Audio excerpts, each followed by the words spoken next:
The regular meeting of the Elk Grove Unified School District. I'd like to announce that the board met in closed session and that no action was taken. Today's meeting is being video recorded and will be available on the district's YouTube website. Blue cards are available at the table just outside of the boardroom for anyone who wishes to speak. If you wish to address the board, please complete a card and hand it to a staff member at the table to our right. Be sure to indicate whether the matter you wish to address is on the agenda or not on the agenda. If the matter is on the agenda, we'll assume you wish to speak when that matter comes up, and we'll hold your card until then. The first item for our meetings is always the Pledge of Allegiance, and leading us today will be our educational partner from Florence Markhofer Elementary, Miss Jen Moore, who will come up to the podium along with her family if they so desire. And joining them will be Principal Gordon Blackwood.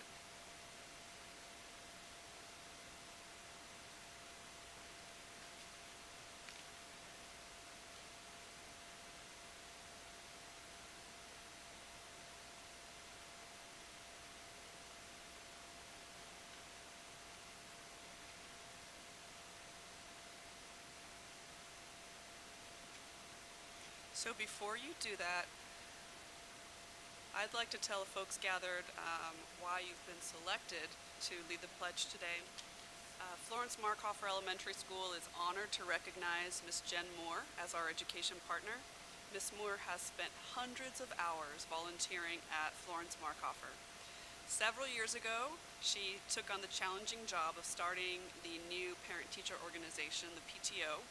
Miss Moore secured nonprofit status for the PTO by single-handedly doing all of the paperwork and the applications. And since then, she's been the president of the Markhofer PTO, and under her guidance, the PTO has provided fabulous, fun activities for the families and raised countless funds for the school. From the spaghetti dinner and auction to movie nights, harvest festivals, cookies with Santa, and the father-daughter dance, everything Jen orchestrates is well received because of her focus on always benefiting the students and families. A year ago, the PTO raised enough money to begin the Art Docent program. Due to Jen's vision and energy, all of the students now receive art education and get to explore different mediums. The Art Docent program also gives parents the opportunity to volunteer in a more meaningful way. In addition to spending many hours volunteering for our school, Ms. Moore also works full-time, coaches swimming at Elk Grove High School, and with her husband, Andy, raises 3 beautiful children who are here with them today, Noah, Mila, and Loie, who are honor roll students at Markhofer. All 3 also compete at high levels of athletics in baseball, softball, and gymnastics. Florence Markhofer Elementary and its community are indebted to Ms. Jen Moore for her dedication to the school and to the local community. So thank you for all that you do.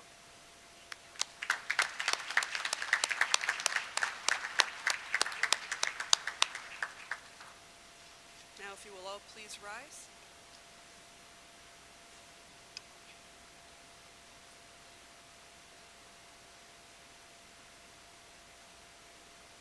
I pledge allegiance to the flag of the United States of America and to the republic for which it stands, one nation, under God, indivisible, with liberty and justice for all. Now, don't go away just yet. I'd like to come down and give you a small token of our appreciation.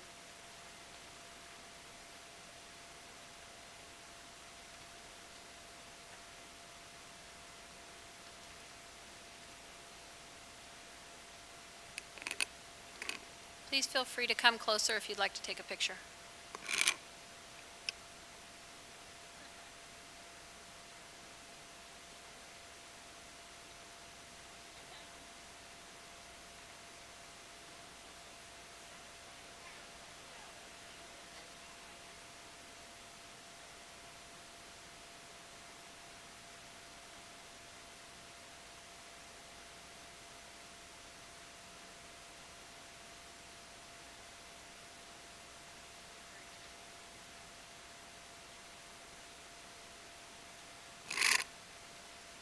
Give them another round of applause, please.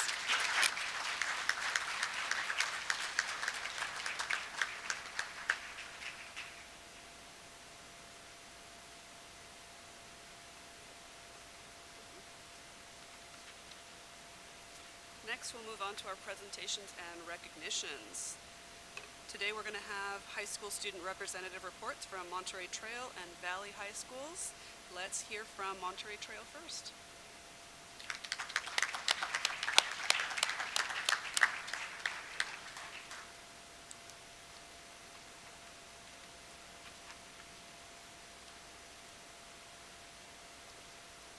Good evening, Board President Charles Espinoza, members of the Board, Superintendent Hoffman, and Ms. Avalos. My name is Javen Nonka.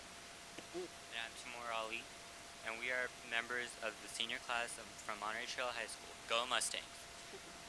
For academics, we are having a fall awards night on October 15th, where we will recognize students who have earned awards for their outstanding achievements, both academically and with perfect attendance. Parents are also invited to celebrate with their students. Another upcoming event is our Renaissance Barbecue in November. At our Renaissance Barbecue, we will recognize students not only for their excellent GPAs, but also students who have shown a .5 or higher GPA growth from the prior term. This added incentive means all Mustangs are eligible to participate in our Renaissance Barbecue for working hard and doing their best.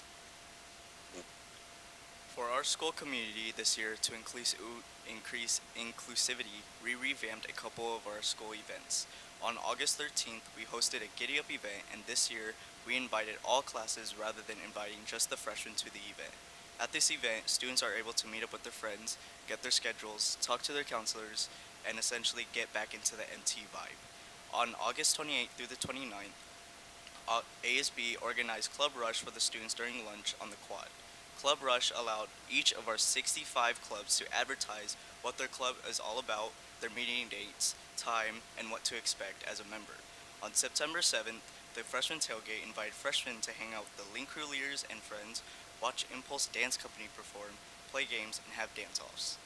Right after tailgate, the freshmen were able to enjoy the home game versus Consumnes Oaks and the JV varsity volleyball game celebrating the memory of Coach Marisha. On September 14th, the class of 2019 attended the senior barbecue. Seniors were able to learn from a dynamic speaker in the morning, and in the afternoon, we enjoyed a barbecue, Dippin' Dots, music, fun jumpy houses, but much cooler than jumpy houses, and simply just bonded with each other. We ended the day with a water balloon fight to show the love and affection that we have on the trail. We hosted our second annual movie night on August 24th. We showed the sensational Black Panther on the lawn, and students were able to enjoy the movie on a huge screen outdoors. We had blankets, candy, and popcorn. Did I mention we watched Black Panther? Such a good movie. Wakanda forever. The next event on our calendar is Parent Lunch Day coming up this Friday. We host parents on the campus each quarter. Parents are able to spend quality time with their students, enjoy some fun activities, and share a meal with their family and community friends. We average about 250 parents each time we host this event. Our fall sports rally is on its way on September 28th, where we will have performances from our astounding dance company, cheer team, band, and more. There will be activities that will involve the entire audience, and also our fall sports teams will be recognized for their valiant efforts.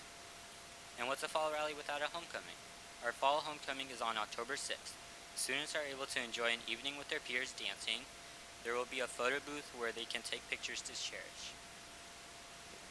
Now onto our athletics on the trail. Football's first home game was against Sheldon High School. Our players graded great fame against the always tough Huskies. The Mustangs won 41-6 and have continued to win. We are now the third-ranked team in the city. Also, we have started to host tailgates in the stadium to celebrate our community. We want MT to be the place to be every Friday night. We would like to personally invite Superintendent Hoffman and every member on the board to this Friday's tailgate. We are against Paraclete, a great team from Lancaster, California. We will be serving street tacos, rice, and beans. Principal Swanson will treat as long as you wear a Mustang gear. Sadly, we lost a Mustang earlier this year. Coach Marisha, our women's volleyball coach, suddenly passed away. In honor of her, we dedicated our home volleyball match on September 7th in her memory. Entrance was free to the public and donations were accepted in her family's name for her funeral services. The gym was packed. It was an emotional night for our students and community. We would like to publicly thank the girls volleyball teams from Elk Grove, Pleasant Grove, Davis, and the boys team from Consumnes Oaks for coming out, showing their love and support for our community, and Coach Marisha and her family. It really meant a lot of us. It really meant a lot to us to see so much support. Each day on the trail, the students exemplify our core values: community, respect, confidence, and integrity. With term one almost over, finals will be coming up soon, and we are all studying hard, especially us seniors that know this will be the last look colleges will get on our applications. We look forward to our next opportunity to present to the board all of the great happenings on the trail. For the green and gold, thank you. Thank you.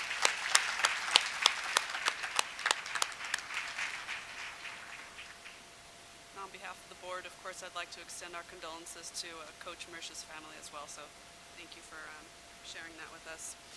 And now we'd like to hear from the representatives from Valley High School.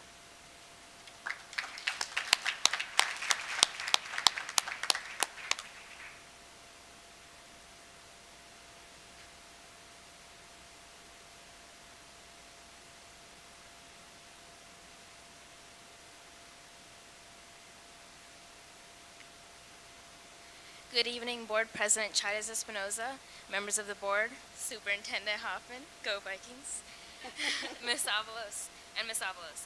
It is an honor to be here today to represent Valley High School. I am Kazima Rashid, a senior. And I am Brittany Ng, a junior. To start off, we'd like to recognize our previous Valley High representative, Alejandro Galicia, who is currently enjoying his time at UC Davis. He may be an Aggie now, but he'll always be a Viking at heart. The Viking class of 2018 endured to the very end, fighting to contain senioritis. It's only been a few weeks, but I already feel it creeping up, but don't worry, I've got it under control. Sure you do. Oh, and not to brag, but the class of 2018 seniors collectively earned over $1 million in financial aid and scholarships. We're so proud of them.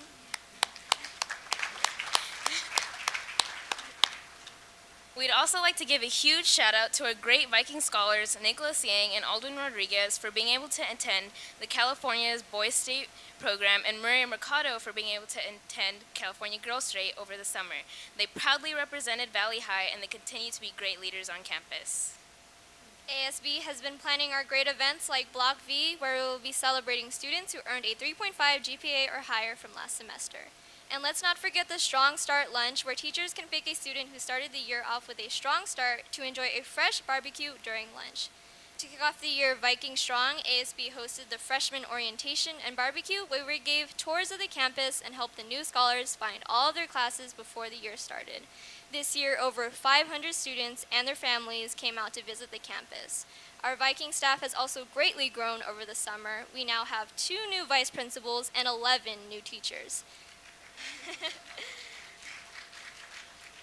They were also given a warm welcome beside our freshmen at the back-to-school rally. We'd like to thank Mr. Madison, Superintendent Hoffman, and Robert Pierce for our brand new marquee in front of Valley. Our Viking class of 2019 seniors started the year off Viking strong, aside from a few early victims of senioritis. Over the last 4 years, the seniors have become one big family, and we're ready to take on the year ahead. We began the year with the senior sunrise, where we munched on donuts while watching the sunrise in our pajamas. The seniors are currently prepping for the most stressful time of the year, better known as college app season. Dun dun dun! Fortunately, Valley teachers and counselors have their back and have been guiding them along the way. Valley is currently hosting our annual financial aid right now. Kazima is going to have to run over there ASAP. And on October 10th, Valley will be having our college and career fair, where our scholars will have the opportunity to talk to college representatives from all over California and local businesses. This event will help them learn about possible careers and help them compile a list of universities they would like to attend to. Valley will also have our first motivational speaker to speak to students, while the other 70% of our scholars will be taking the SAT or PSATs. Today was our first day of Club Rush for the week. About 15 clubs have set up the tables to show off their club for anybody to join. Popular clubs like Making a Difference with Lots of Love or MadLol, Engineering Club, and Key Club continue to grow as our freshmen sign up. We even have a few new ones like Dungeons & Dragons Club and Viking Powerlift. Our fall sports kicked off with a bang at our fall sports rally, where we went all blue and showed our Viking spirit. The student body cheered as they watched their favorite sports teams battle it out over some friendly competition. It was great seeing our new Viking teachers and freshmen packed in the bleachers wearing Valley blue. They looked almost as good as us. Speaking of the fall sports, our first home football game was a success against Laguna. Since it was the first game that landed on the second day of school, it was dollar night, where admission and hot dogs were only $1 each. This led to one of our most attended games we've seen in the past few years. Their next game is against McClatchy this Friday at Sac City College. Women's volleyball and tennis teams start their first league matches today, and we'd like to congratulate the women's tennis team for being undefeated in their preseason. Woo, go tennis! Women's golf is keeping up in the new GSL League meets, and cross country is going to attend the Stanford Invitational next Saturday for the first time. The season has just begun, but they will show just how Viking strong we are. This year, we have added some new Viking spirit gear so our students and staff will always look great when we travel in our Viking fleet. Of course, we brought some for our lovely board members, because who doesn't want to rock Viking gear? Valley has just started this year's voyage, and it's looking like one for the books. When we return next year, on February 5th, we'll have lots to catch up on, like our blue and silver themed alumni dance for the 40th anniversary for our Valley alumni reunion, academic achievements, homecoming season, and more. We will be looking forward to sharing it all. Viking strong!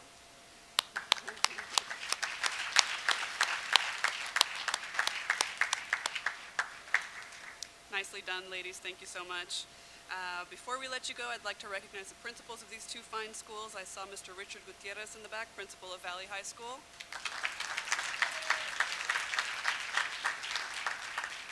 And Mr. Eric Swanson, principal of Monterey Trail High School.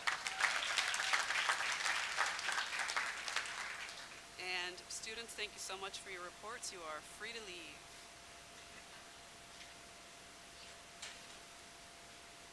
Next up, we have a couple of different recognitions. Kathy Hamilton's going to present the 2017-18 FFA Student Recognition, and she will be assisted by my colleagues Beth Albiani and Carmen Forcina. Good evening, President Chavez Espinosa, board members, Superintendent Hoffman, and Ms. Avalos. Can't remember all your names anymore. I know. We should have like a cheat sheet there, Yeah, actually. So, as you said, I am here to ask that you recognize our FFA students for their recent accomplishments over the last several months. They have competed in the state FFA championships. That was back in April, and then the county fair in May, and then the state fair in July. We have representatives here tonight from two of our 4 ag programs. Florin High and Sheldon High were not able to send representatives, and their students are graduated or not available. So I'll start first with Elk Grove. Mike Albiani, would you like to come up?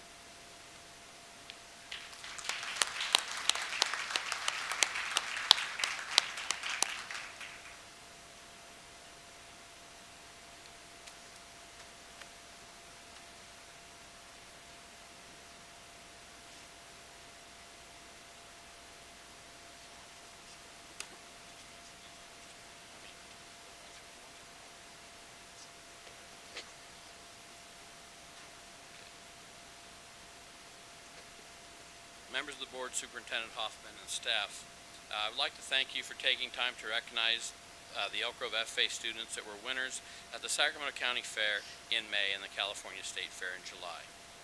This year, Elk Grove High School Ag students worked over 20,000 hours on fair projects and earned over $180,000 in revenue from fair-related SAE projects. This group are the cream of the crop. Joining me from our department today is to recognize our students is some members of our Ag staff, Shannon Welch, Sierra Myers, and Wesley Messer.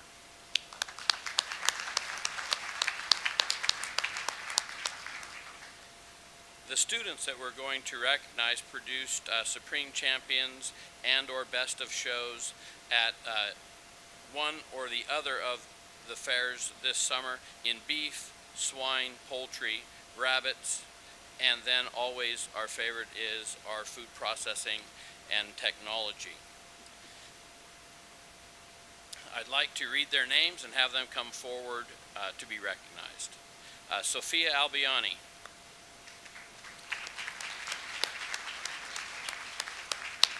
Kylie Appleman. Gracie Bloom Craig. Stephanie Boyd. Ashley Foster. Abigail Goodhart. Amber Howe. Taylor Hutchinson. J.C. Mitchell. Haley Tobias. Hannah Tobias. Elizabeth Vithier. Cassidy Watson. Gavin Wheatley. Delaney Sarantopoulos.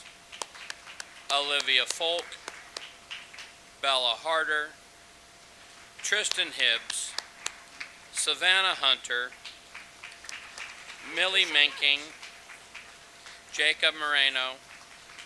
Joyce Nadra. Lainey Noya. Mariana Pavich. Jacob Phillips. Hannah Potter. Kiara Rowland. Casey Schmidt. These are my college kids. Ava Solana Lim. Bo Young. And Camelia Elan. A group of these students obviously we're seniors and are away at college everywhere from Oklahoma State University, Cal Poly, some at San Joaquin Delta College, some at Casumas River, and that show that our students do continue on in ag. Before we go, we'd like to remind you of two events that we have coming up.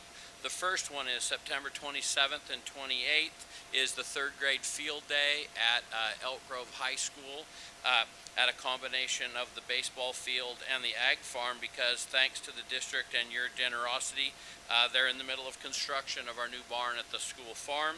So we've got to kind of modify where we're coming, but we'd like to invite you to that event.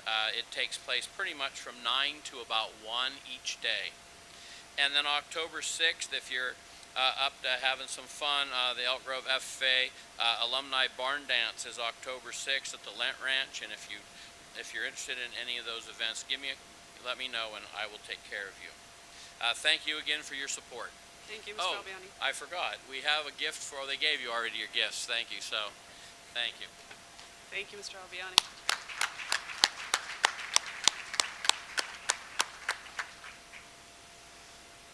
Parents, anyone in the audience, feel free to come on up to the front of the room if you want to get a better picture.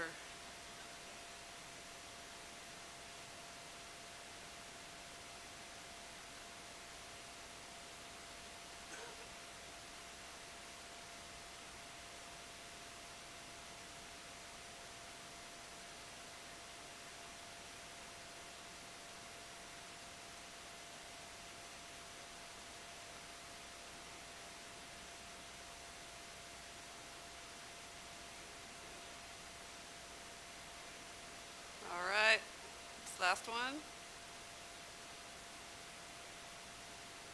And we got it. Thank you. Congratulations again.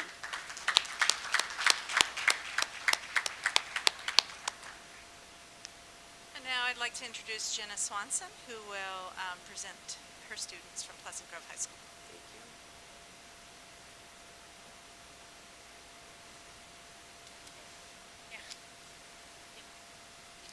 Good evening, board members and guests. Thank you for recognizing the achievements of all the FFA students in the district. It is a pleasure to be here to announce for Pleasant Grove FFA. First, I want to start off with state FFA finals for judging teams. We had a group of students, Madison Eberts, Johnielle Scott, Brandon Stoffel, and Jack Nilsson, that are not able to be with us tonight due to college or being on a mission. but they placed 5th place for the Food Science and Farm Business Management Career Development events. Brandon Stoffel won the Pacific Coast Producers State FFA Scholarship at this year's State FFA Conference. In Agri-Science this year, for novice teams, we have Kendall Knight and Paige Davis placed 2nd in Plant Systems. Haley Pritchard and Deanna Othman placed 2nd in Social Systems. For Agri-Science novice individuals, we had Madeline Steele place 4th place in Food Products and Processing Systems.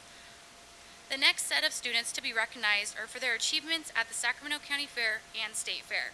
Taylor Rodriguez was Reserve Champion FFA Pin of Rabbits. Nicole Simmonsma was Champion Green Hand Goat Showmanship, as well as Reserve Champion FFA Goat Showmanship, and she won Supreme Champion Market Lamb with her born and bred lamb. Logan Parham, in the Agriculture Mechanics category, placed 1st for his Marksmanship Suite project.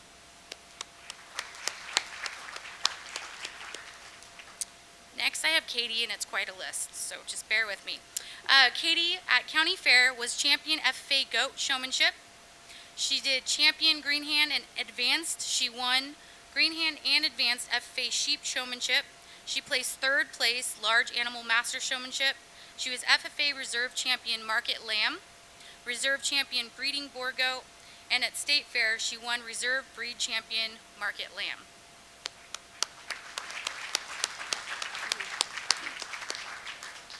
And a couple other students were able to make it today, but we have Wyatt Phillips, who was Reserve Champion FFA Rabbit Showmanship, Champion FFA KB Showmanship, and placed 2nd place in FFA Small Animals Master Showmanship.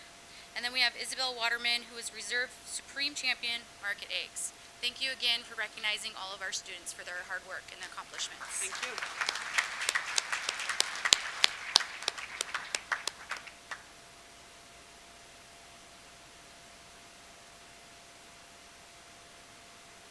You can stand in front of those tables at the front if you want to get closer.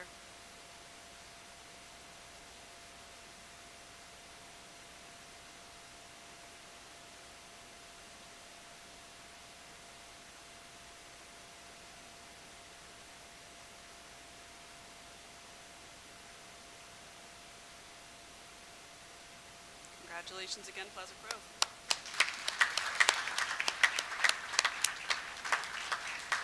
Thank you for the recognition. Thank you.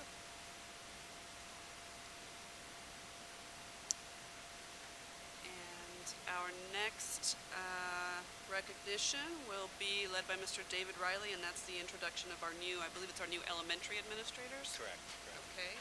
And shall we all come down for that? I think we traditionally all come down. Sure.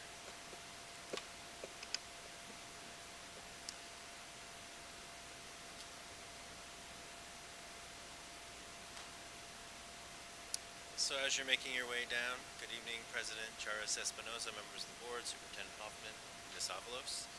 It's my pleasure to introduce new administrators to the district. Some will be familiar faces who were serving in other capacities in the district, and some will be new faces. So we'll start, I'll call their name down, they'll come around, meet each of you, and then for the coveted photo op will be the finale here. First I'll introduce Laura Anderson, formerly Vice Principal Stone Lake Elementary School, now serving as Principal for Prairie Elementary School.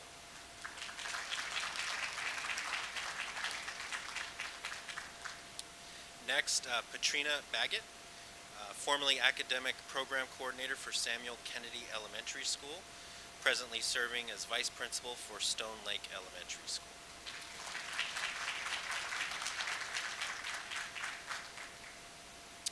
Next, we have Peggy Barrett, formerly Vice Principal Harriet Eddy Middle School, now serving as Principal for Marion Mix Elementary School.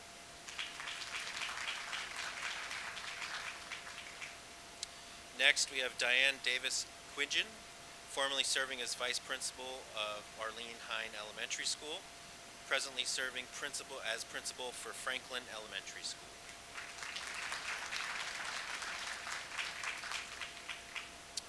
Next, we have Jason Campbell,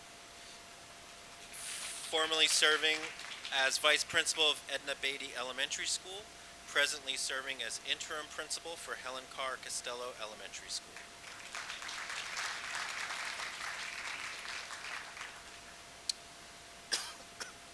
Excuse me. Next, we have Catherine Denon, formerly serving as English Language Development Teacher in the San Juan Unified School District, presently serving as Program Administrator at Florence Markhofer Elementary School.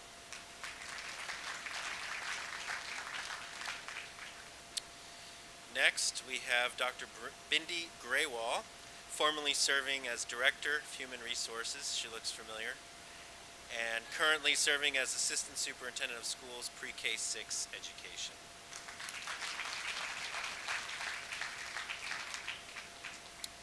Next, we have Matthew Gibson, formerly serving as the Computer Resource Teacher at Edna Beatty Elementary School, presently serving as Interim Vice Principal at Edna Beatty Elementary School.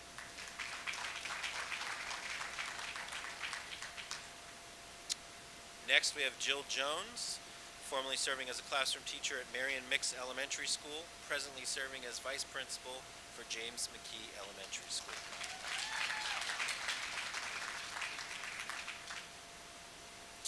Next, we have Benjamin Ruiz, formerly serving as Spanish teacher at in the Folsom Cordova Unified School District, presently serving as Vice Principal at Arnold Adriani and Elk Grove Elementary Schools.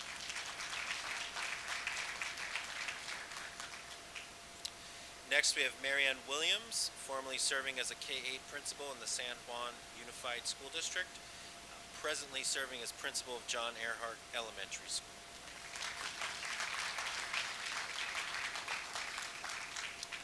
And last but certainly not least, Yvonne Wright, formerly principal of Myola Beitzel Elementary School and presently serving as director in the Pre-K 6 Education Division.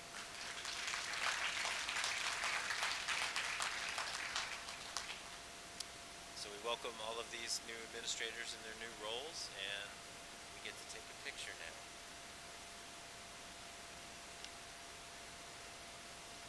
Yeah, anybody who wishes, you can get close. Yeah, zoom right in.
Next up, Ms. Santhi Pinkerton is going to present the United Way campaign resolution.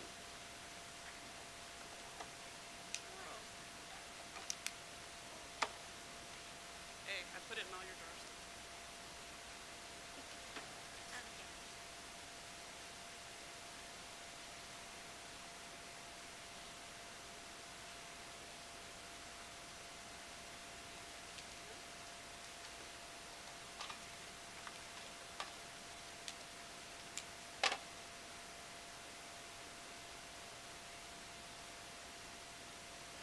Good evening, Board President, Ms. Chávez Espinosa, members of the Board, Superintendent Hoffman, and Ms. Avalos.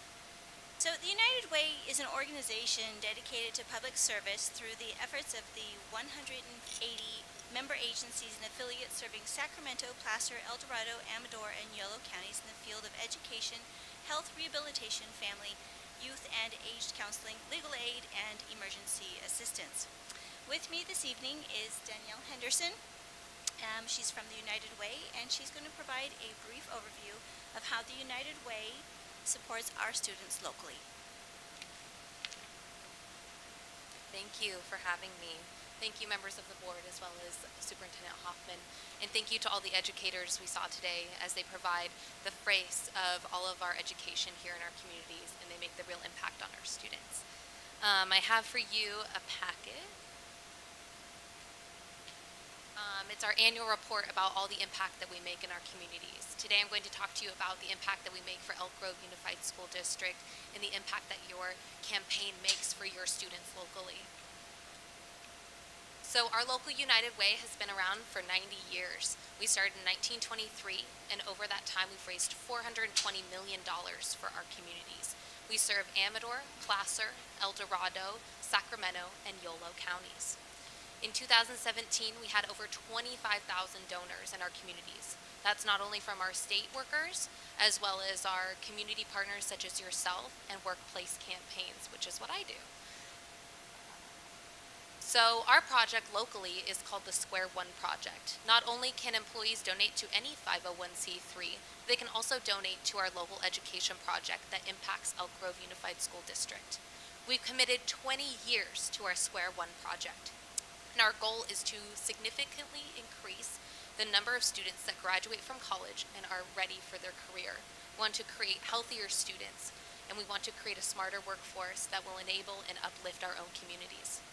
Our goal is to break the cycle of poverty through education. Education is where it starts, at Square One. So how we'll get there? We have 4 pillars. We have keep kids on track, keep kids in school, set high expectations, and ensure strong support. One of the ways we do that in Elk Grove Unified is through our grade level reading campaign. We offer literacy support in the following EGUSD schools: Union House, Sierra Enterprise, Kennedy, Mac, and Kirch Gator. Yes. We have 2 new sites this year, so Kennedy and Kirch Gator. And we offer literacy support, reading practice at all after-school programs. So it's a great thing. We have, in all of Sacramento region, we have about 90 classrooms that we're involved in. Over 306 students are served, and many more on the wait list. We have over around 200 students that are still in need in Elk Grove Unified, and that's all based on volunteers. One volunteer is able to give support up to 9 students. So the more volunteers we have, the more support we get. We actually do that through our AARP Experience Corps program, which also gives a dollar-to-dollar match for anyone who gives to that. So that's a really great program, and all of those volunteers are trained by AARP as well as our staff. If you have any questions about that, I can also refer you to the right person. And so really, it's great that AARP supports that program and anyone can give to that. We also do our Healthy Meals program with Elk Grove Unified School District. You guys are a great supporter of this program. You do a lot of advertisement for it, helping spread it to other school districts. 1 in 5 students in Sacramento is food insecure, meaning they don't know where their next meal is coming from. Usually the only meal that they get is at school. We found kids coming to school hungry. They can't concentrate.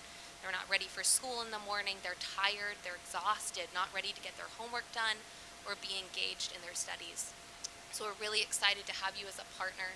You're leading that initiative by putting it on your vans as we talk about Healthy Meals programs, and getting other districts involved. So over the last year, we celebrated our over 200,000 meals in our Sacramento region, and over 20,000 just during the summer, during our summer meals programs at different sites such as libraries and public spaces where also their families can get food too. So how EGUSD can help? Well, you're already helping. You're doing our campaign. We really appreciate it. I'm your campaign manager, so if you have any questions, please contact me. I can support you in any way that you need through resources. I'll be dropping off support bags at the different schools that you guys support, as well as your local district office. That has all of the information, including that packet, so people know where their money's going. So we have our Square One project, and anyone can also donate to any 501c3. So if you have your favorite passion, all we encourage is that people donate to their passion as well. But our number one support is education, and that's where all of our Square One project money goes, is to healthy kids, smart kids, and healthy families.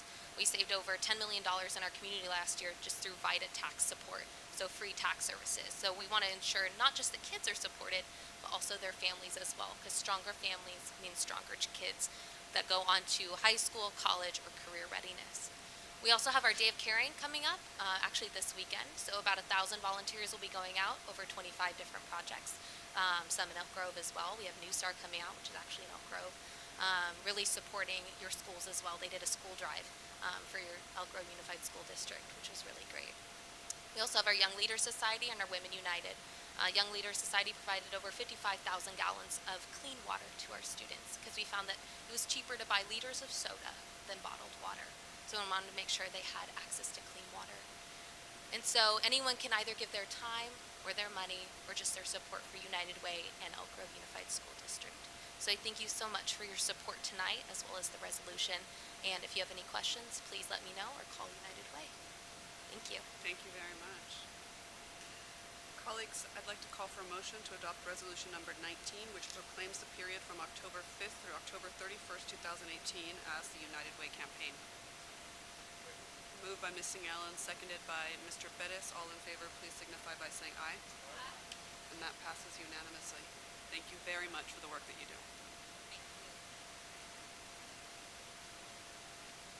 Next, Ms. Sue Larson will present the resolution on Character Education Month.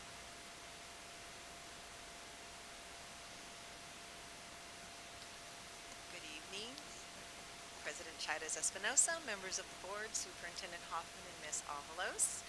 The Board of Education has recognized the importance and impact of character education for 20 years. Character education helps students to understand, appreciate, and internalize positive character traits such as trustworthiness, respect, fairness, caring, citizenship, civic involvement, honesty, and personal responsibility. The State Board of Education has designated October 2018 as Character Education Month, and I respectfully request that you take action tonight to adopt resolution number 18 that designates the month of October 2018 as Character Education Month here in Elk Grove Unified School District. Thank you, Ms. Larson. I would like to take a motion. I call for a motion to adopt resolution number 18. Moved by Mr. Madison. I'll go with seconded by Ms. Albiani. All in favor, please signify by saying aye. And that passes unanimously with one member temporarily stepped away. Thank you. Thank you. And our last resolution of the day is Walk and Roll to School Day, which will be presented by Ms. Elise Chadwick.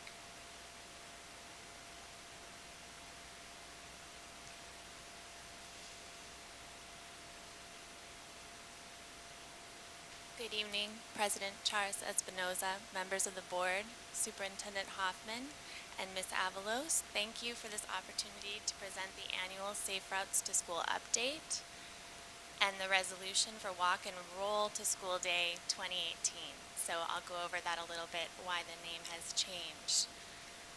As you know, Safe Routes to School is the umbrella term we use for the promotion of active transportation programs at school sites. This is an international movement, and Elk Grove Unified has a long history of supporting these efforts to have kids walk and bike to school, skateboard to school, scoot to school.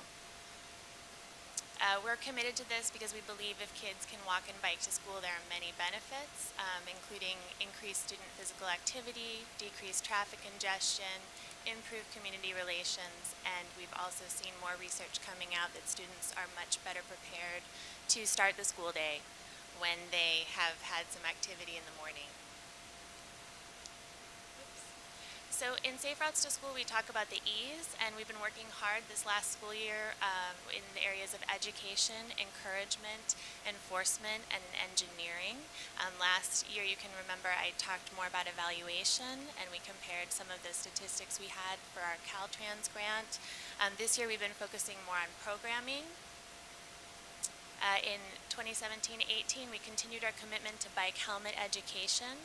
So this is not only distributing free helmets, but also doing some bike safety education and fitting kids with helmets that are age appropriate. We did this at our bike rodeo events. Those are at the school site where kids bring their bikes and actually go through a skills course.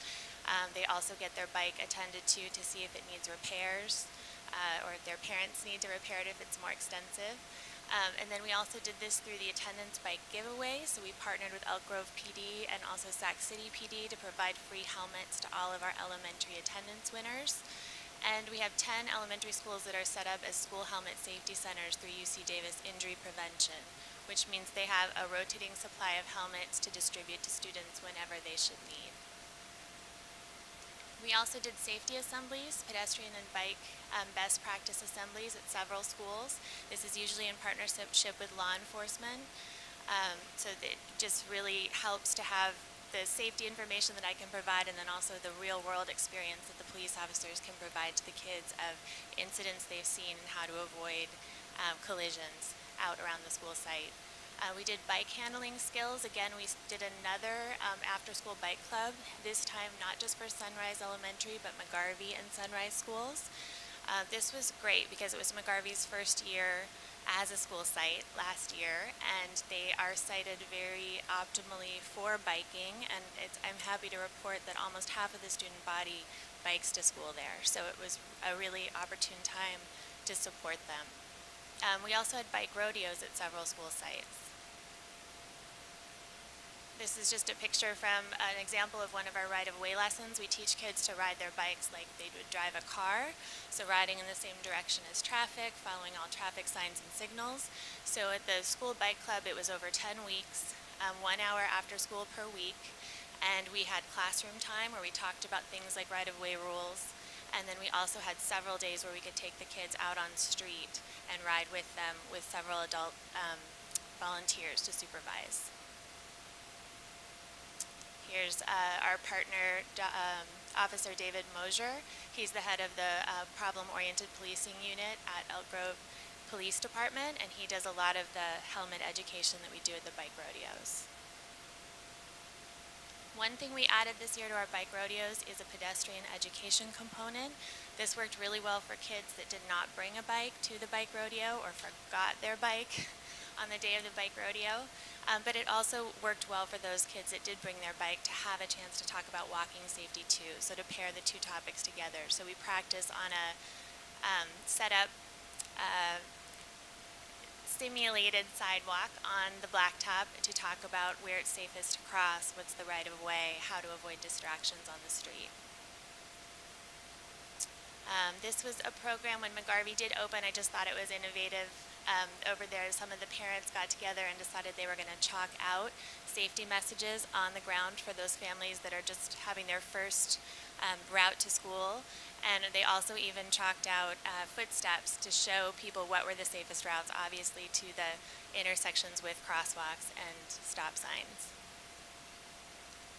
We have many resources available since we can't go out to all the school sites. There's so many of them. We also have a pretty active website with lots of resources for parents and staff to use. Things like posters, newsletter announcements, how to start a walking school bus, and then safety education tips they can print out. For encouragement, we do Walk to School Day, which we're changing it to Walk and Roll to School Day in October. We also have been celebrating Bike to School Day and have had pretty consistent participation with about 50% of our elementary schools participating in May. There are walking programs that meet weekly or daily at some of our school sites, and they're listed there. So some school sites have just picked a day where either the principal will walk with kids to school, or it's a day where kids get special incentives for walking to school. And something cool we did last year were Amgen assemblies at Franklin Elementary and Costello Elementary. Those were two schools affected by the rerouting of traffic during the staging of the Amgen race in Elk Grove, and so they each got their own assembly that talked about bike safety information, and they each got a free bike and helmet. So it just put the emphasis again on bike safety, especially for a school like Franklin that doesn't have a lot of biking to and from school given its location. It was really nice to bring that out there. Walk and Roll to School Day 2018 is Wednesday, October 10th. We're rebranding it, and the purpose of the rebranding, a lot of other school districts and municipalities refer to Walk to School Day as Walk and Roll, is to be more inclusive of the ways kids travel to school and families get to school, but it's also because we've had a challenging time getting schools to buy into celebrating Bike to School Day in May, and that's because it's the testing window for our elementary schools, and it's also just a really busy time of year.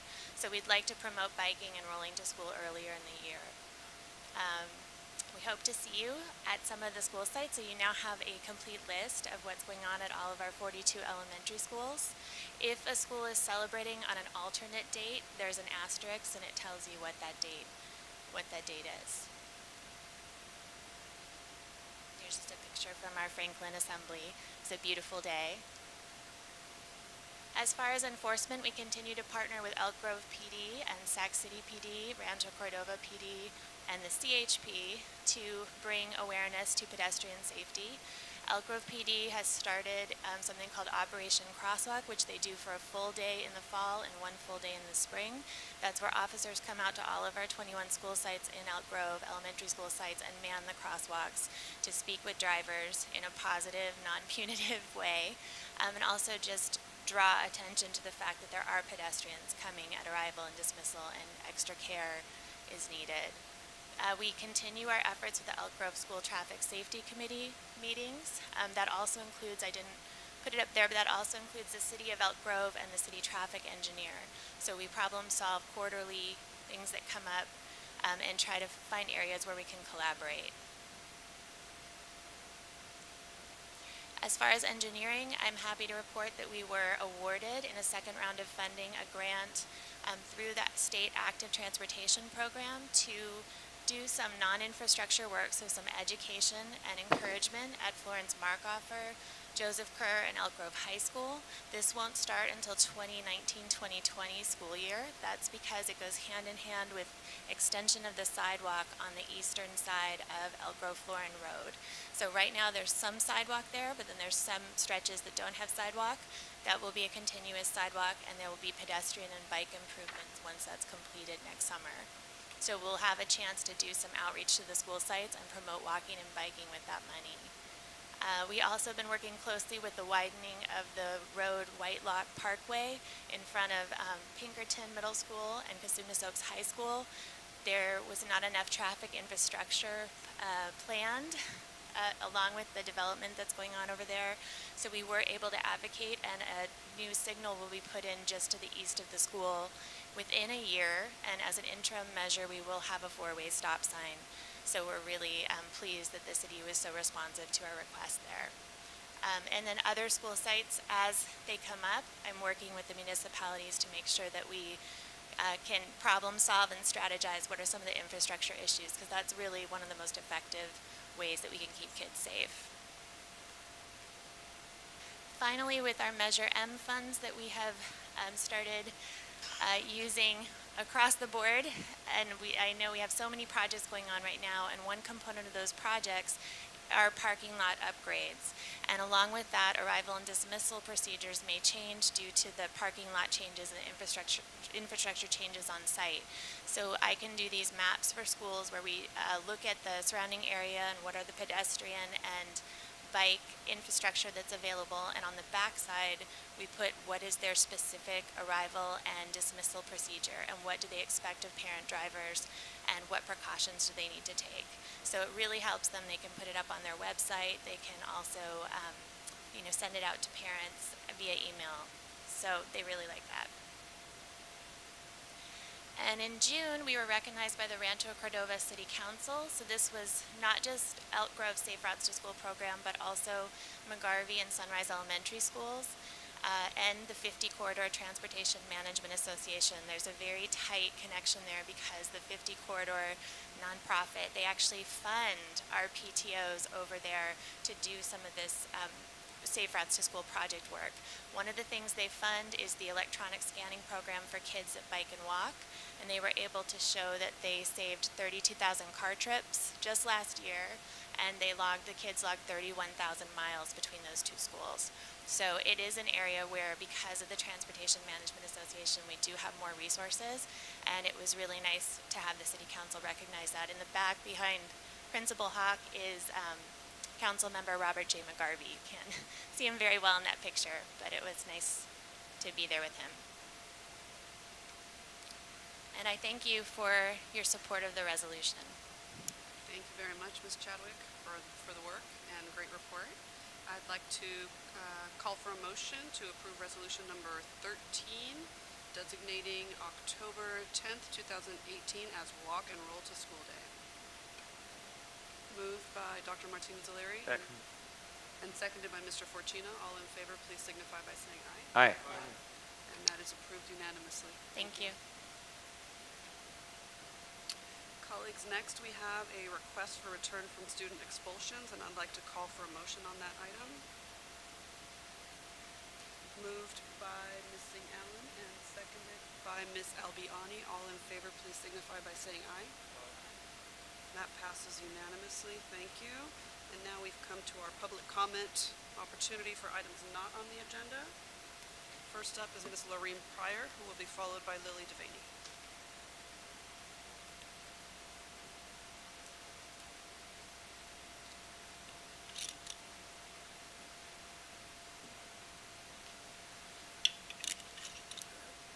Good evening, everyone. I'd like to start by saying thank you to Mr. Cerruti, Lieutenant Haynes, and Mr. Aroso for meeting with us last week. We had a chance to discuss a lot of our concerns and get some answers to those questions we've been asking. I think we were at 113 days by the time we got the answers, but we got them nonetheless, so I'm excited about that.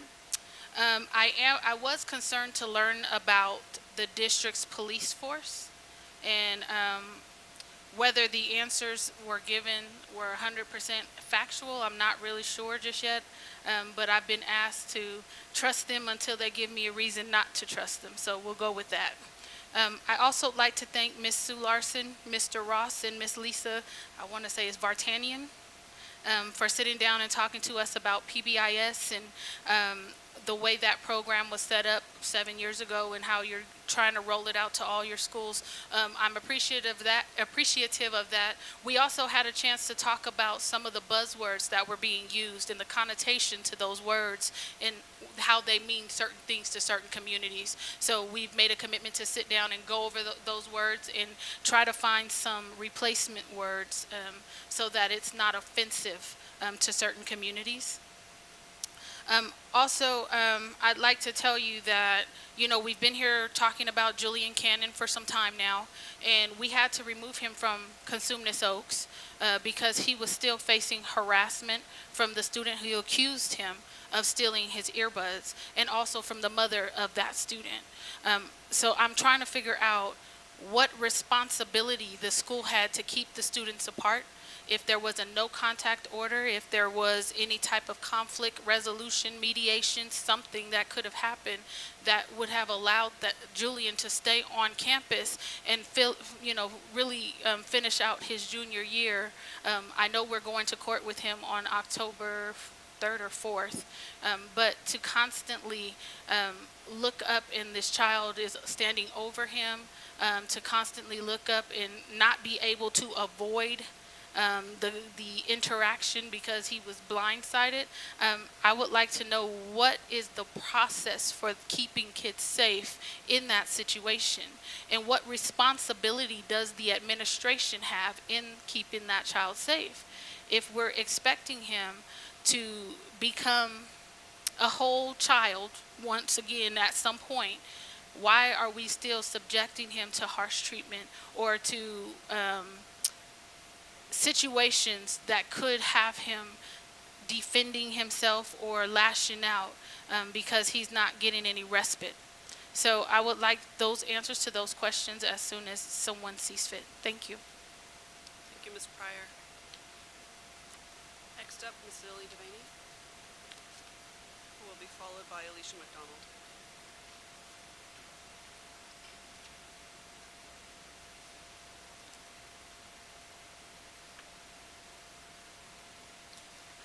Good evening, Board. I wanted to start by thanking you for the upcoming online bullying, the reporting system that you guys have coming up. I really think that's a good step in the right direction. I know that kids who don't want to be labeled as a snitch, can you guys hear me okay? Maybe get a little closer. Okay. Kids that don't want to be labeled a snitch, this is a good opportunity for them to be able to share what's happening and not get that label or get further bullied by that. But I want to share something with you guys. These are some quotes from other parents that were shared with me. And these aren't all necessarily in our district, but they're still relevant. My daughter was assaulted by a girl, and they took her to the ground by her hair. She knew she would be suspended if she fought back, even though she is karate trained. She chose to curl up in a ball and let the girl beat her up so she wouldn't get in trouble. You can imagine the humiliation and pain this caused her. She tried to take her life twice after that incident. My daughter was bullied. Nothing was ever done, and she tried to commit suicide. Elk Grove Unified is horrible about bullying. They like to brush everything under the rug. I know children who have suffered tremendously by allowing themselves to get beat up so they don't have to lose ROTC or honors status. My daughter was a freshman at Elk Grove High School and was beaten up by a group of senior girls. We received no help from the school's administration. My kid told the school nothing was done. The only time something was done was when my kid fought back and got in trouble for it. So these are just a handful of some of the stories that I have received after starting my petition 10 days ago. The point of my petition was just to raise more awareness. I have over almost 500 signatures on my petition, and it's only been 10 days. And these are from parents and family members that are just frustrated with not just bullying, which, let's be real, bullying is something that's always going to happen. We can't prevent it. It's going to happen. I know that. But this mutual combat rule, it's not fair. It's not always accurate. It's not, how do I say it? I have it written down, but I'm jumping all over the place. I'm not advocating violence in any way. The stop, walk, and talk that is part of the whole anti-bullying stuff that the district goes by, it isn't always the case. Kids can't always stop and walk away and go find an adult. And so in that situation, what are they supposed to do? Each of these situations that happen need to be looked at more on a case-by-case basis. We can't just have this blanket one-size-fits-all rule. And I know I'm repeating myself, but after what I've discovered, I just felt it needed to be shared again. Thank you. Thank you, Ms. Devaney. Next up, Alicia McDonald, who will be followed by Talisa Cole.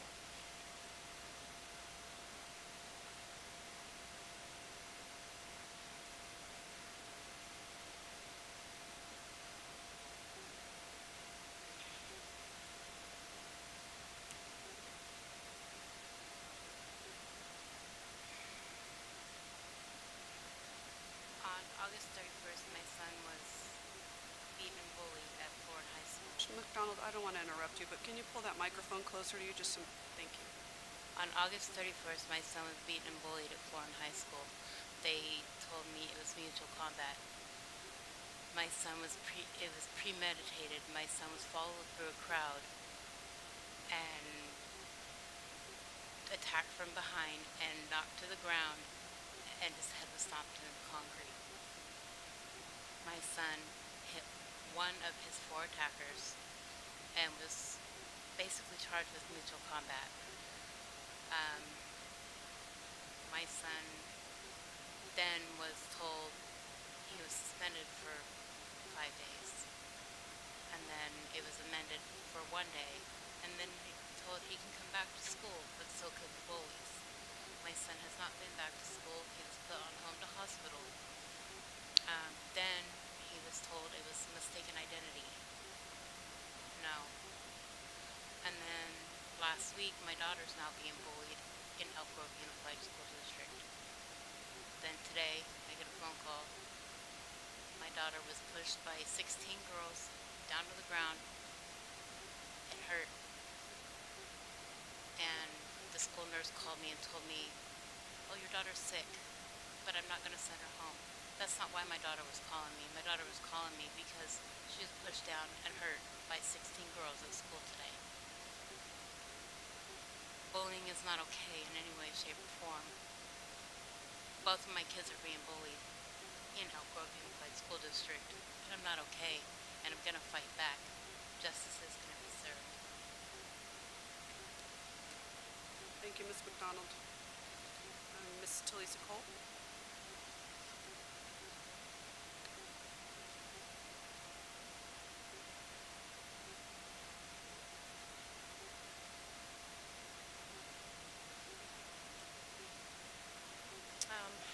members. My name is Talisa. I'm sorry I'm a little emotional. Just take a deep breath, you're fine. The 28th day of last month, my son was attacked, was pushed into a bicycle rack and had his head kicked in against a metal bar. My son is still at home. Can't go to school. He's now suffered a major concussion and has lost some vision out of his left eye. I was informed that he is going to go back to school with this kid that was only suspended. I'm not understanding when my son was attacked from behind how he's allowed to go to school, and I'm supposed to think he's going to be safe. I pushed to get him changed schools. I was told, sure, you can change him, but you have to provide transportation. I have almost lost my job because I have to stay home with my son. And now you, or the school district, is expecting me to find a way to keep a job and find a way to get my son caught up after he'll probably be back in school in about 2 months. But I'm supposed to be okay with him going back to school with the kid that attacked him. Why is this okay? Why are we being punished, the family that's the attacker family? Because I can't trust the school. It took a week and a half, almost 2 weeks, before I got the school officer to go to the school to find out nothing was even reported. Not an incident report was written up, nothing.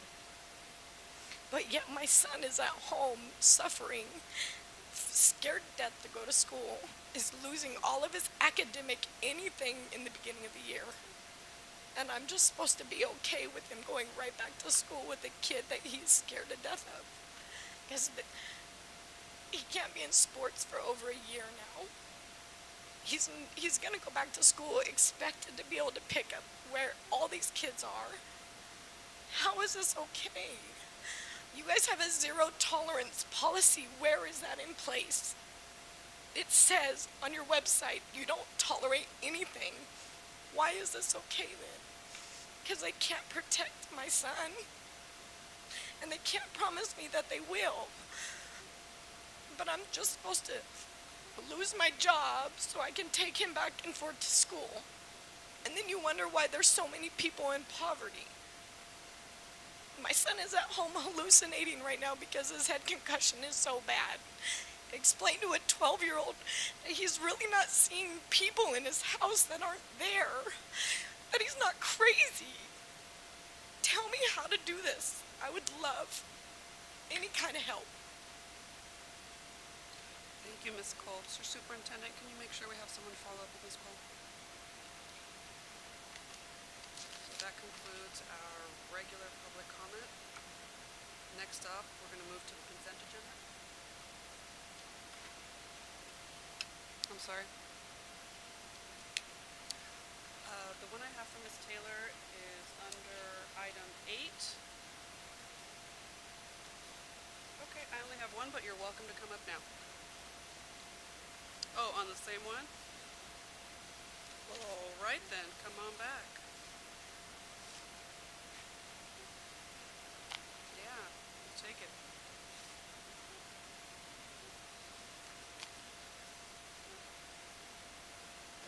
Good evening. So, I want to also thank the team that we've worked with that's been providing the information that we so desperately need in order to resolve some of these issues in the district. I want to give a shout out to Valley High School and the 2 new hire vice principals that they have. I think it's a nice mix. We're on campus and around campus over at Valley, and we're liking what we're seeing so far. And we really appreciate Mr. Gutierrez. As a mother who experienced 12 years of bullying for my youngest child, I cannot help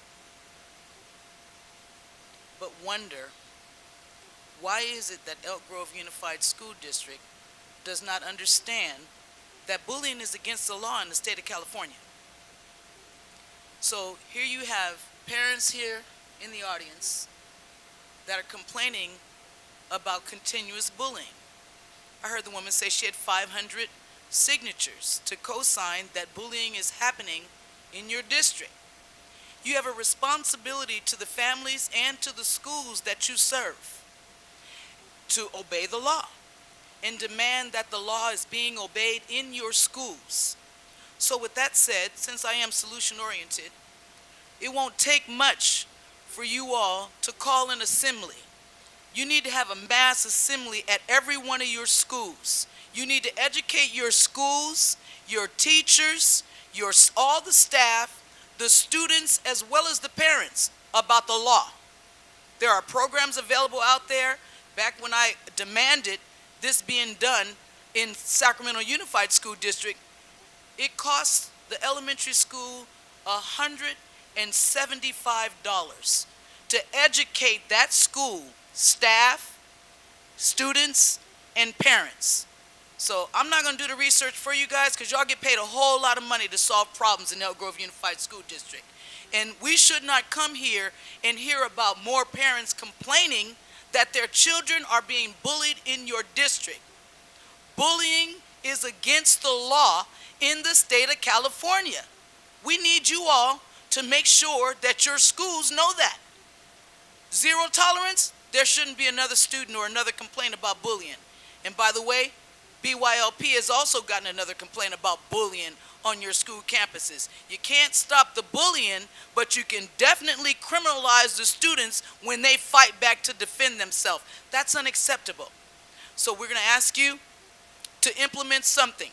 We need you to educate your schools, your students, and your staff, and the parents about the law. That's your responsibility. Thank you. Thank you. So now I will close public comment and move on to the consent agenda. I'd like to call for a motion to approve items 1 through 23 on the consent agenda. Moved by Ms. Albiani, seconded by Ms. Singh Allen. All in favor, please signify by saying aye. And that is approved unanimously. Thank you. Next, Ms. Pinkerton is going to present the progress report on race and educational equity.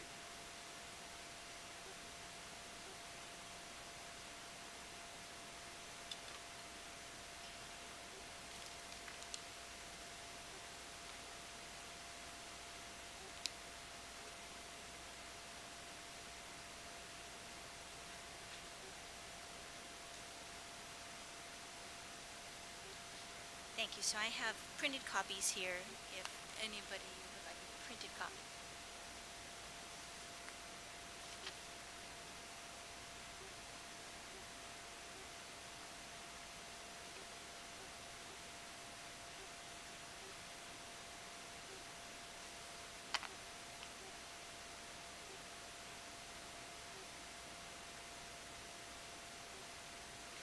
So tonight's progress report on race and educational equity is for the past few weeks. The activities that have been going on around the 6 pillars of the educational equity strategic plan.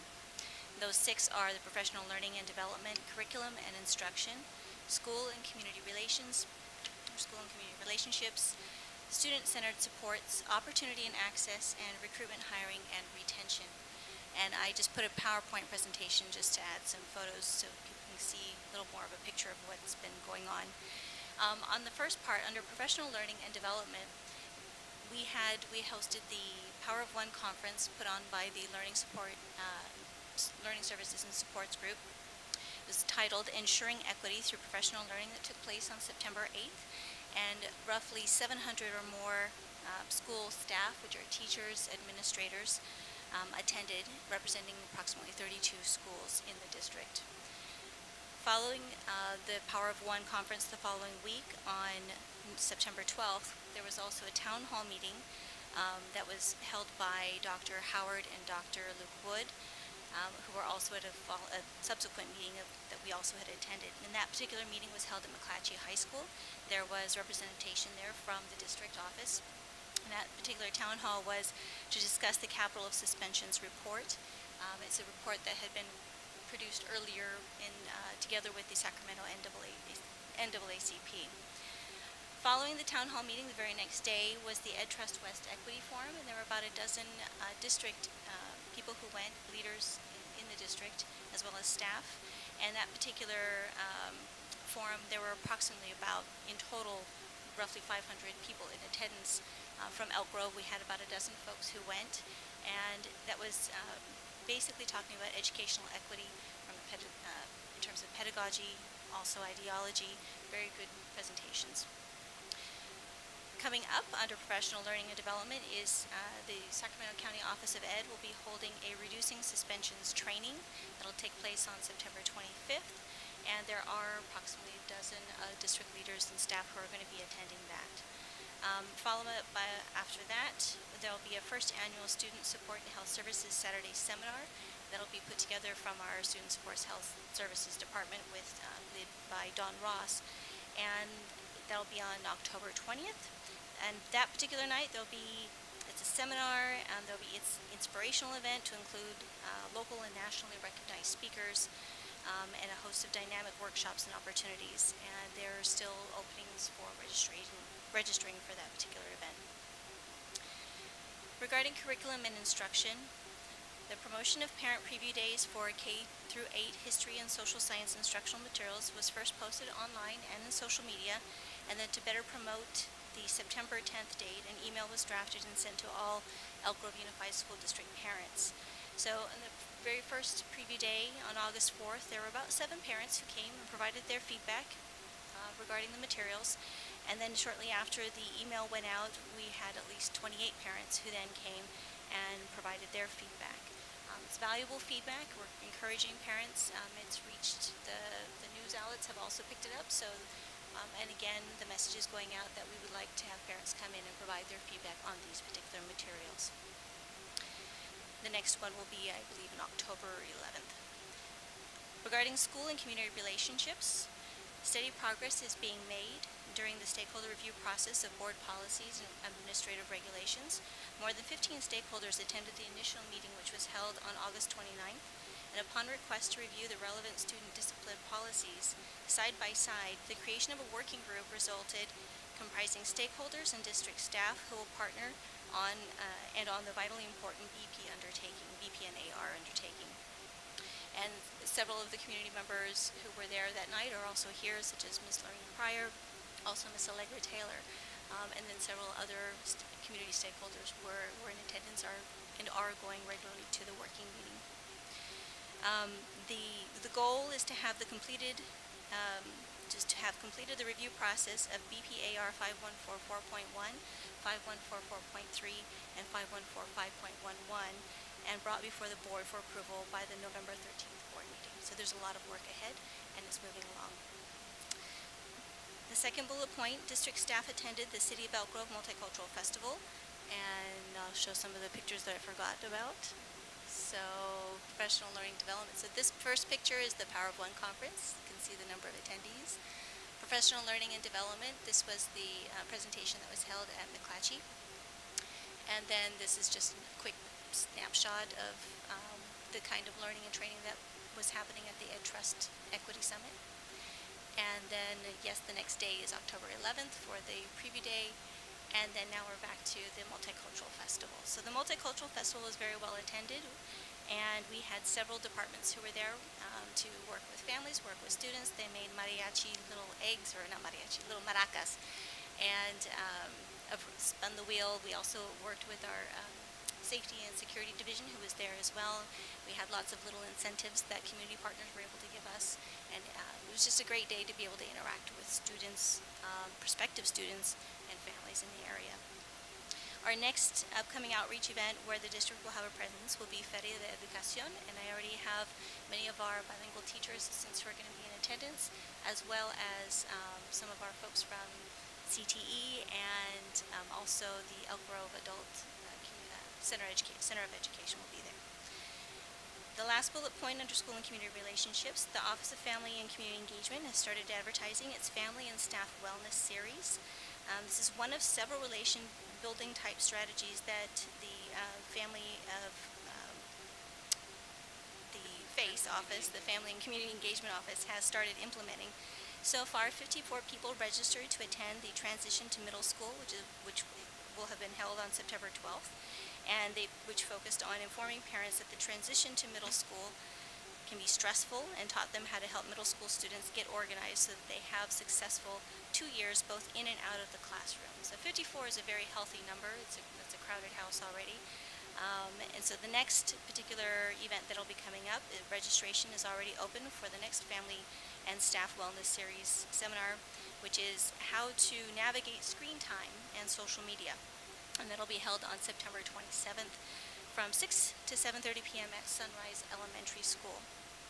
A lot of the registration can be found. It's found on Eventbrite, and we try to push that out every time we send out a monthly report in Community Connection. Regarding student-centered supports, under the Students of Diversity Leadership Council, I'll give a brief update on that. I provided a little information before at the last time I presented regarding what the Leadership Council is, their goals, etc. But the schedule has been that in the spring, summer, this year, 2018, the concept was developed about Student Diversity Leadership Council. This fall, already with the school starting, a leadership committee has been established to plan next steps for involving site principals and activities directors. In the winter of 2018, we will convene site leaders to get input and revise based on input, revise the plan. In the winter and spring of 2018 to 19, we will identify a team made up of site and district leaders to create a detailed communication and implementation plan, and then in spring 2019, we'll communicate the Student Diversity Leadership Council opportunity to sites to determine student interest and convene a first meeting as an orientation to be able to plan for the following school year. So that's kind of the outline of how things are going to be moving forward with that particular program. And underneath, just on the pictures, those came from the student work, some of the student work that was presented at the Power of One conference from high school students. Regarding opportunity and access, a brief report on the incident reporting system.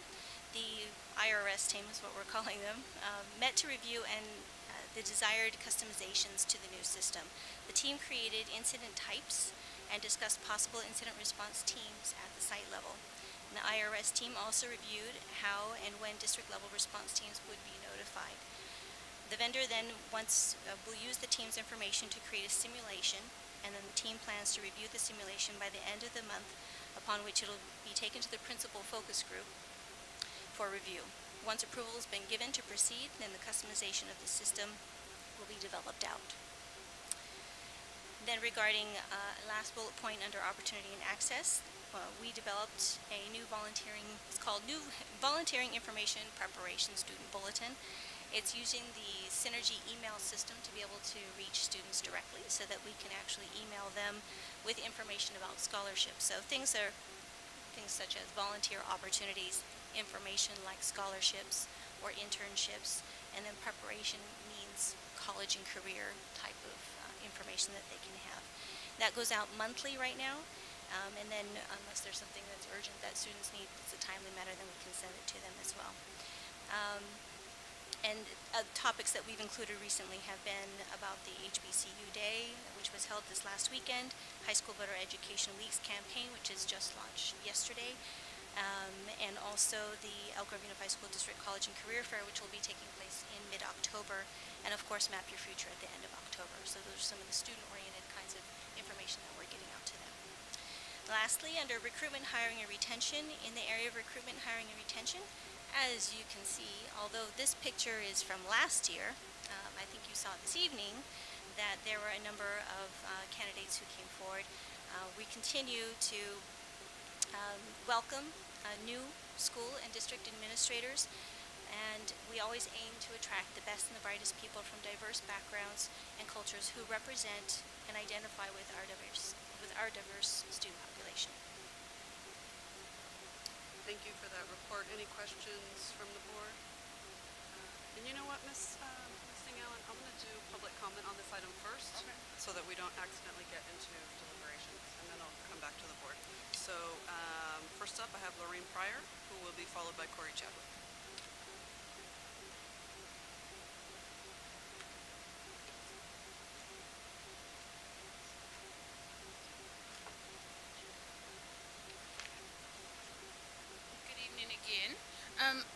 actually really enjoy working on the board policies and administrative regulations team, and we are committed to the work, so thank you for that.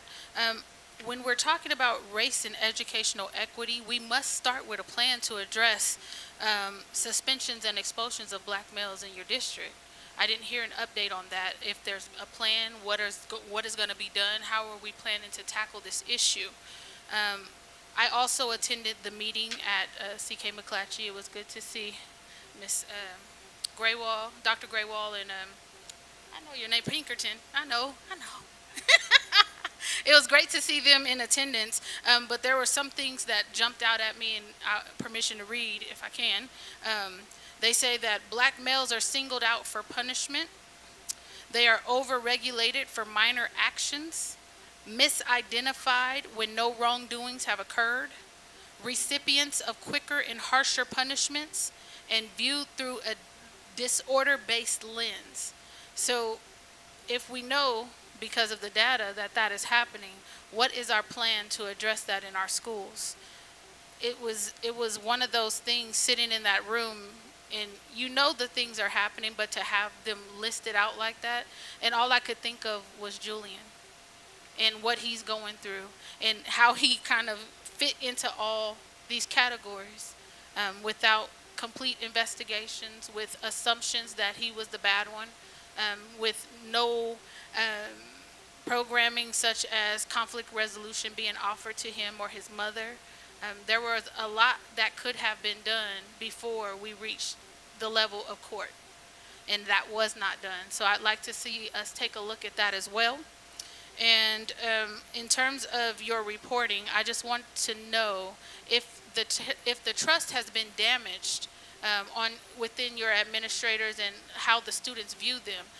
Why is it that we're expecting them to report something and then have a response team of those same administrators who come and greet them to listen to their concerns, especially if they're the perpetrators of said action? So I would like to see us maybe identify an outside team from your district that can go in to those campuses so that any bias or any other interactions they've had with the kids won't be a factor in whether or not they take the complaint seriously. Thank you. Thank you, Ms. Pryor. I erred. Ms. Chadwick clearly indicated she wanted to speak on another item, so I apologize. Next up is Allegra Taylor.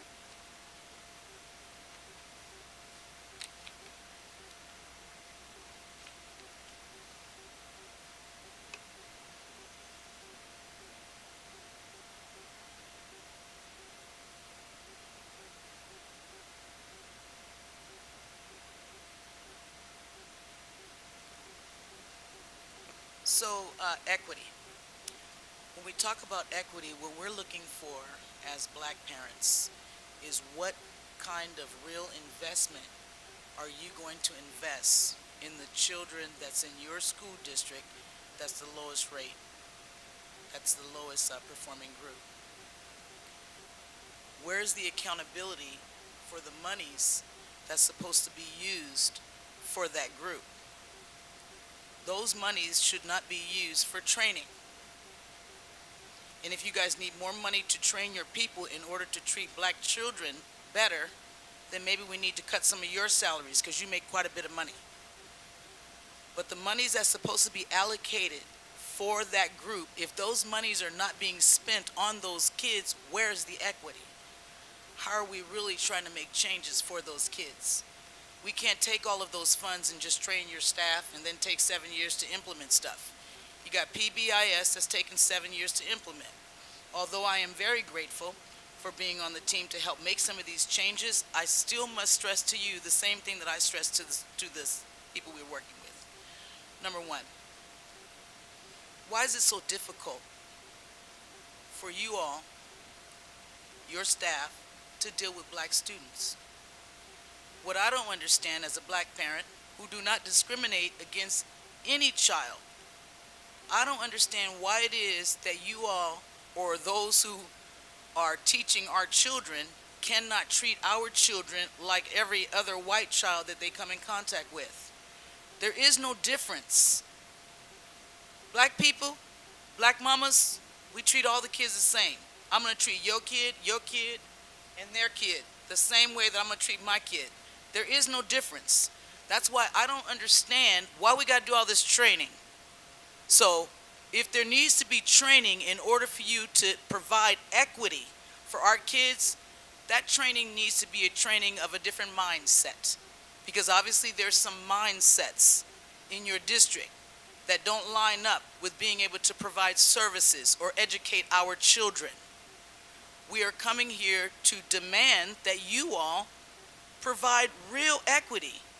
In order for our kids to benefit, we need to see where's the money that you're spending so that our kids could benefit, and why are you not spending that money on our kids and not training educators who should not have that much difficulty in educating kids, because after all, they did go to school to become teachers. And I'm sure when they went to school to become teachers, they should have known that they were going to be educating multiracial students. Therefore, there should be no difference in how our kids are educated. So stop trying to make it like black children is just a problem. The problem is you guys are not investing, and we want you to invest real equity for real change for black children. Thank you. So now, folks, I will come back to any questions or comments from the board. Ms. Singh-Allen. Great, thank you. Thank you, Ms. Pinkerton, for your report. Can you hear me? Okay. I had a note that we had to speak into this differently. I don't know what that means. I'm going to speak. As long as you can hear me, we're good. On page 1, let's see, the first category, professional learning development. On the town hall for the capital of suspensions report. So the information that you would have received, what would be some of the takeaways, and how are we as a district going to be utilizing some of the information that you and other attendees have received? And I would say that's probably the same question I would have for a lot of these, workshops and seminars is, great, we have all this great information. So now how do we evaluate the information? What processes do we have as a district to look at the work, to do sort of a check? Okay, this is what we're doing, this is what we're not doing, this is what we want to invest in. And then I would certainly, as a board, would like to have some input in that, because if we are looking at providing new opportunities and updates, we should be able to discuss those. So the conferences, just like when I go to the CSBA conference, we get a lot of ideas. I just don't want it to sit in this sort of concept, because we're investing time and money attending. So there's, just sort of a matrix of the information that was received, the categories where it would be helpful, things that we're doing, things that we need to update. I think just generally as part of our the matrix of balancing this information, of having that part of it, I think is important. I'm glad that we're doing it. I think it's very important to receive that information, but we need to do something with that information once we receive it. Let's see, on this next one, on curriculum and instruction, will the board have an opportunity to review the feedback other than what we may have heard about in the media from one or two people? So just as a way of... the October 27th workshop, the curriculum is on that agenda for you to actually get your hands on it and go through that piece. And then also before the board makes a decision with regards to which curricular option we'll go with, all that feedback from our staff as well as our community, the board will have the opportunity to so we'll have an opportunity, so the feedbacks to capture all of that. Okay, that's great to hear. Let's see. Next category, the school and community relationships, third bullet, Office of Family and Community Engagement. I was made aware of also an additional effort that we do with Family, the Leadership Academy. Does this sound familiar? I was invited by Ms. Clotilde Leal to participate, but I had a pet emergency this morning. So I know that there's several dates where this is going on. Can we get an update on that, just so that we have more information, and my colleagues who may not have received the same invite? And I would be curious to know what's on the agenda, what are sort of the topics that we're covering. It sounded like, we have a great person presenting, But I think that it would be valuable for us, for my colleagues to learn more about it and maybe attend. So, and then, which brings my next question, who is attending these? If you don't know the answer right now, I'm just curious to know who is the target audience for these? Target audience is families, parents. Right. So, I mean, are we going out, is it in certain school sites only, or is this put out more district-wide? We try to move it around, Regions? to different facilities so that we can try to get as many parents from all around the district. Okay, and so and we're communicating these opportunities via Synergy and Yes, we flyers and things like that? Correct. Okay. Next page. That was- On the incident reporting systems, the timeline of when we expect to actually see it. And then I had raised a similar concern that was raised during public comment as well, is who is actually going to be reviewing the comments.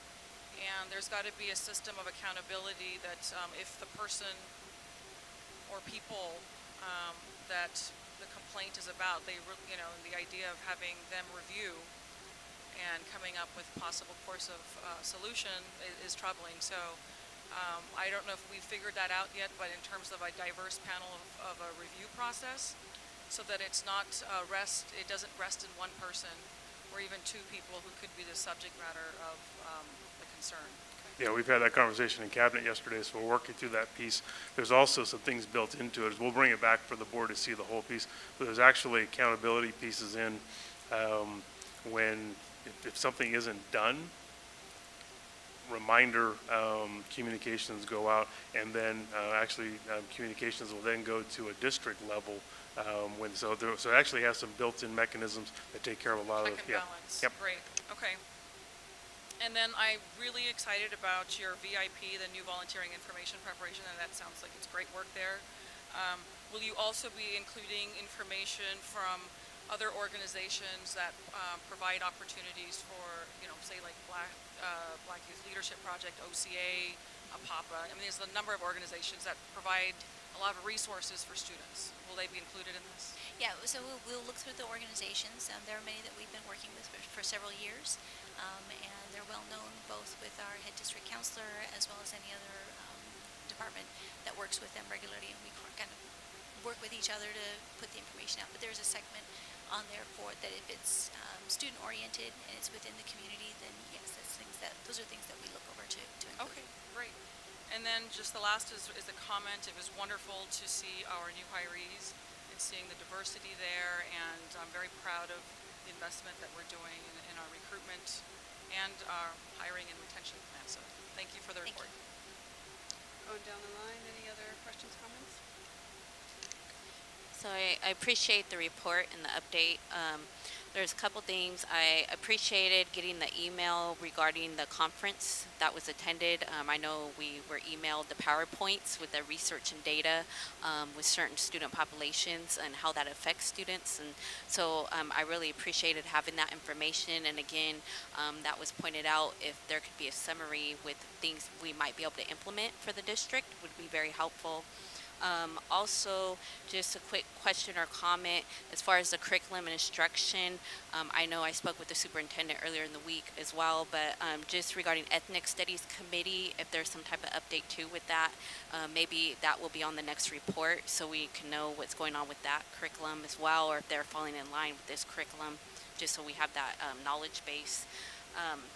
Following down the line, I really appreciate the work that the community and stakeholders are doing, as well as the district, as far as the board policies and regulations. And I looked to some of the changes or drafted changes that we received regarding the policy and feedback. So I'm looking forward to seeing that officially be done in November. So I appreciate those updates as well. Having that knowledge, I think, is really helpful when we're going forward. In addition, I really like the VIP component with access and the different information that we'll be able to send out to families. I think that's really critical. I know this past weekend, the college fair that occurred at Monterey Trails was well attended. There was a lot of different colleges there and a lot of families and parents, so if we can continue with encouraging them. As far as the incident reporting, I did want to go back a step. I'm not sure. I know I've heard from other districts of the different sites they use for their incident reporting. So I was just wondering how they're kind of composing their response team per se. So I would just be interested to see if there's some type of model for that. Just again, concerns could be bias or things of that nature, but it sounds like it's being addressed too with that committee. So again, if we can look to other models that might be helpful or best practices regarding the response team. And overall, again, excited about the new administrators that are coming on board, the continuation of hiring and some of our district staff. So looking forward for more thorough reports, and I appreciate the report you've done, so thank you. Mr. Pettis, anything? Some of the questions that I had intended to ask were asked, and the only issue I have is that there seems to be a problem now using this term mutual combatants. And I like a definition of that, because within our community in Sacramento, all the way downtown to our neighborhoods, I'm getting feedback and from people who have been victims of bulliers, been assaulted by individuals within schools and in the community. So that's, that's again a sheriff department policy that I think is hitting our schools, and I'm wondering what can we do as board members, how to clarify this. One student asked me the other day if I think the words he said, hold my ground, would I be in the right or wrong? Well, I think that was the hold my ground or stand your ground. Those questions out there in our community where these students are very concerned because they're getting bombarded, overrun by bullies, and sometimes I think there is a little bit of gang warfare or gang territorial issues going on, but people don't want to talk about it. And so, I don't think it's being addressed as it should be in our communities. So, also, there's an issue regarding, again, what I'm hearing from our community, accountability and transparency. How much are we using funds to deal with these issues through a variety of Title I programs, through the LCFF, LCAP planning at individual schools, and how those funds affect our school climate situation. And we have to do that through our LCAP planning and the monitoring of these incidents. If these incidents progress, then we're not doing a very good job on school climate. So how we deal with that pot of monies or those fundings for this situation. I heard good solutions out there. We should research them and find ways how to resolve this issue. Another thing I've been hearing out there is Elk Grove Unified School District too big to deal with these issues? They're wondering. People are wondering, is Elk Grove Unified School District too big to deal with all these district-wide issues? Maybe that one solution they said, I was heard from people out there, maybe we need to downsize. Who knows? That's it. Thank you, Mr. Pettis. Anything, Mr. Manning? Thank you to my fellow board members who covered this very well. I really appreciate our public coming in and partnering with us to find these new solutions. I think that's how we'll find the best solution by bringing together a group of people. So thank you to our staff that's working with them, and thank you to them who's coming and spending their time here. I'm excited to hear the college fair went well. And as having students, I appreciate the fact of treating them with a level of respect and a level of responsibility to communicate to them directly and start that turning over of responsibility for opportunities. I think that's a good sign and one of our graduation profiles. Thank you. Mr. Madison, anything? I want to thank you for the report. I don't have a lot to talk about. I think it's been covered. The only question I had, and maybe I just missed it, the Student Center support diversity leadership committees. Is that around the complete district representation from these committees? Right now it's with the district and it's being planned. The intent is to try to have something representative of the district. Oh, okay, so it's not, we don't have the members yet. I see. Okay. All right. That's the question I had. Thank you. Just keep us appraised on that. My hope is that the representation will be in the complete district, all of our, particularly high schools and around. Thank you. And we're going to bring the board an update. So that was just kind of a timeline, but we're going to bring you an update, an opportunity to chime in and give us some feedback. Okay, thank you. Mr. Fortuna, anything? Thank you. I have a question and a comment. Several months ago, when we received the report on suspensions and expulsions, the board had requested a follow-up report that was more in-depth and specific with respect to a number of questions. And at our board workshop in August, we had an opportunity to begin to look at that, ran out of time, and it'll be coming back to us soon to finish up. And we can get the rest of the answers to the questions that we asked.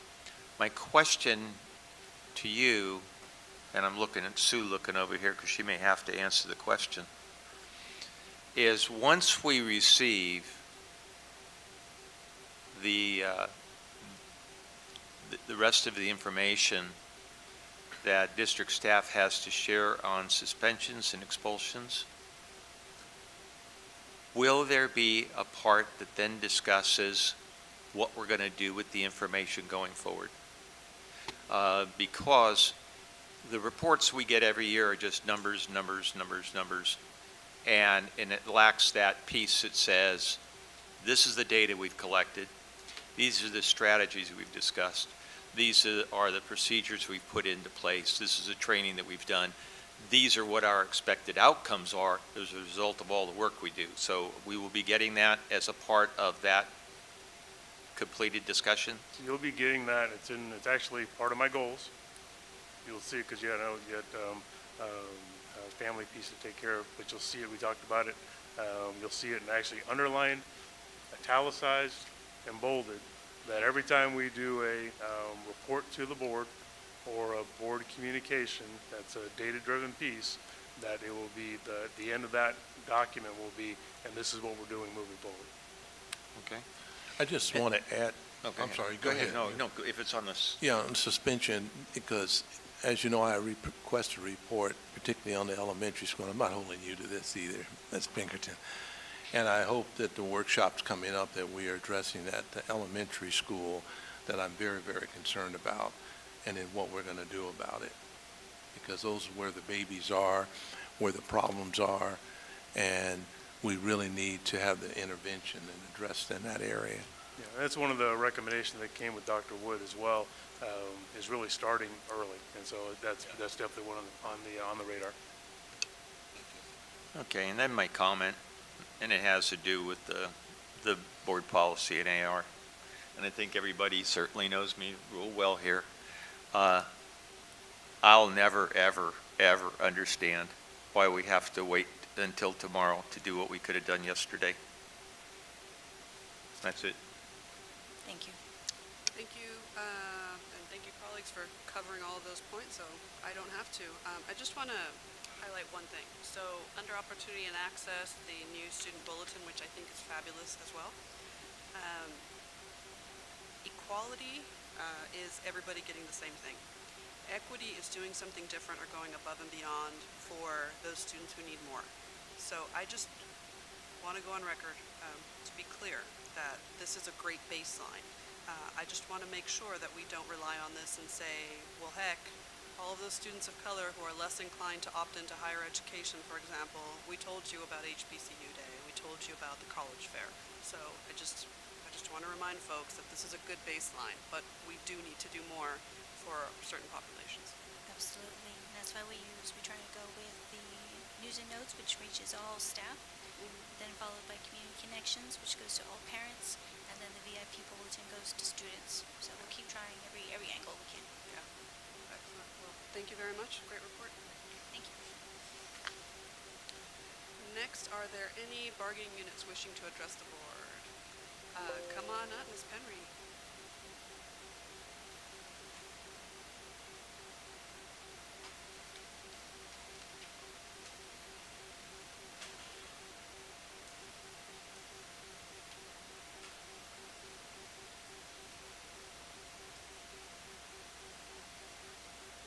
Good evening. Good evening. I am so honored and so delighted this evening to introduce to you our CSEA new executive board. So we have Carrie Baez is going to be our new president. Congratulations. Yolanda Saunders right here is going to be the vice president. Janie Thomas over here has been our treasurer time. She's going to remain that. We're not letting her out of that. Our chief union steward is Miss Tina Coute right here, and Deborah Gonzalez is going to be our site rep coordinator. And we also have Arthur Marriott, which is going to be our communications officer. Arthur couldn't be here this evening. We're still vacant as secretary, but we're actively recruiting. So we haven't given up yet. I just want to tell you these people have been doing an amazing job. They've been working very hard. CSEA is trying to get ready to hand them back their charter. And it'll be a little bit. We're still working. But I'm just extremely excited that we have these wonderful people to represent our unit. So, Carrie, you want to say anything? Anyone? Well, thank you.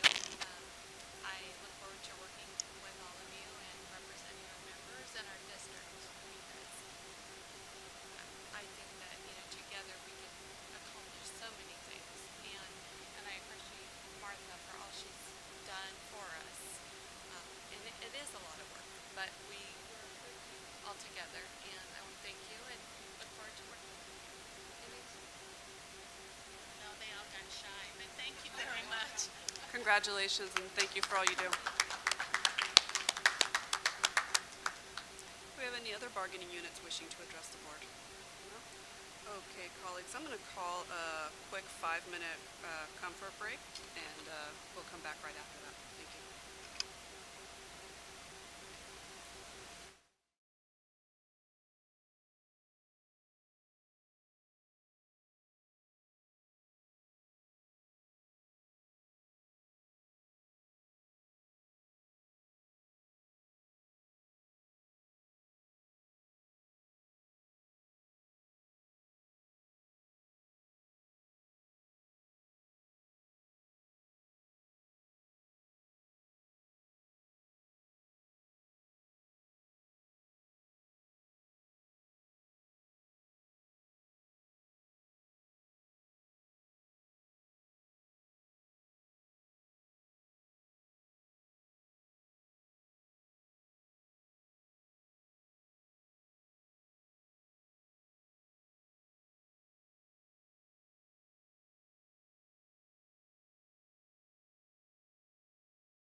Okay, folks, we're going to proceed. Mr. Pierce is going to present the annual report of the Measure M Citizens Oversight Committee. Thank you, President Chaitis Espinoza, members of the board, Superintendent Hoffman, Ms. Avalos. I am delighted tonight to introduce to you the first Measure M Citizens Oversight Committee annual report. This is a requirement of Proposition 39, which were the conditions under which Measure M passed. Before I introduce the committee president, I do want to thank a few people really quickly. I want to thank Susan Bell, who's our Chief Facilities Officer, Eric Wally, who handles all of our facilities financial matters, of course Shannon Hayes, who's our Chief Financial Officer, and then Miss Elise Chadwick, who you heard earlier from with regard to Walk to School Day. But Elise is the Facilities Outreach Coordinator as well. It's another portion of her job. She's also Secretary to the Measure M Citizens Oversight Committee and has done a great job getting information out to the public. So more importantly, I would like to thank the volunteers who are the Citizens Oversight Committee members. They are a great group.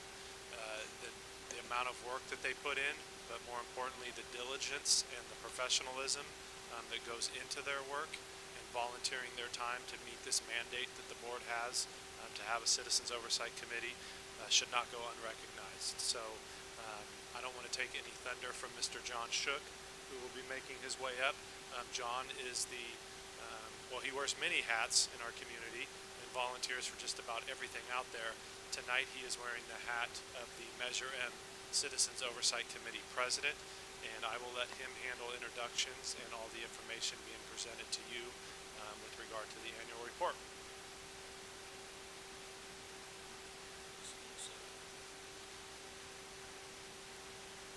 Board President Chairis Espinoza, University Board, and Superintendent Hoffman. Because of the vote back in November 2016, we're able to come before you with our first annual report for Measure M. That vote showed that over 70% passed on Measure M, so it showed our community was very concerned about our district and our facilities and our schools. So going forward, I would like to introduce a few of our committee members that are here. First of all, my Vice President, Felipe Martin, if you could come up. Mr. Kevin Spees, and Mr. Howard Brown.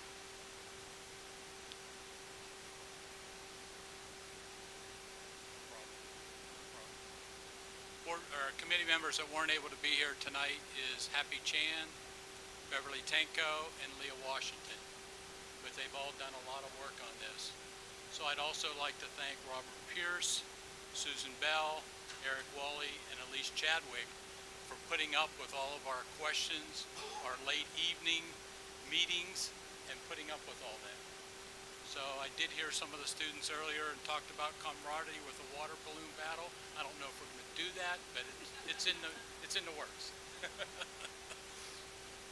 So going forward, the Education Code Section 15278B is what we're under with the Citizens Oversight Committee, to inform the public on the expenditure of Measure M bond revenues and monitors the compliance with funding guidelines. Reviews the annual independent performance audit of bond funds, and we issue a report on its activities at least once a year, and that's what this is today.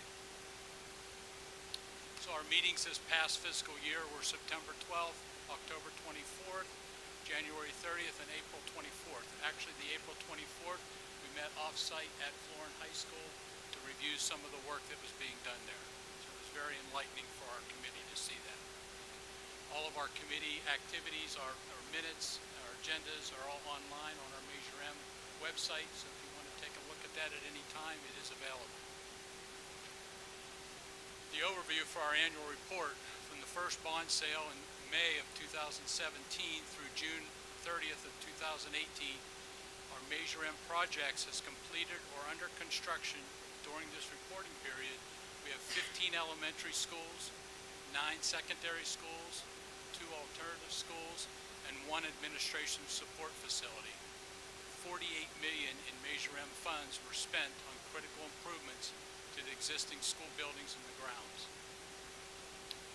Our current projects under the Citizens Oversight Committee annual report are elementary schools, Arletha Donner, John Earhart, Florin Elementary, Folks Ranch, Isabel Jackson, Anna Kirchgater, Herman Lembach, David Reese, John Reith, and Union House Elementary. Our secondary schools, our current projects is Harriet Eddy Middle School, Elk Grove High School, Florin High School, Franklin High School, Laguna Creek High School, Pleasant Grove High School, Sheldon High School, and Valley High School. So you can see we're quite busy looking at doing a lot of stuff at these facilities. Completed projects under this annual report, which is all in your annual report that we also sent you a digital copy of. The elementary schools were completed as Elk Grove Elementary, Folks Ranch Elementary, Franklin Elementary, Prairie Elementary, Samuel Kennedy Elementary, Sierra Enterprise Elementary. Our secondary schools that were completed during this project was Florin High School, Franklin High School, Laguna Creek High School, Samuel Jackson Middle School, Sheldon High School, and Valley High School. And our alternative schools were Jesse Baker School, the Elk Grove Adult and Community Education Building, and the admin support facility was the Food and Nutrition Services Building.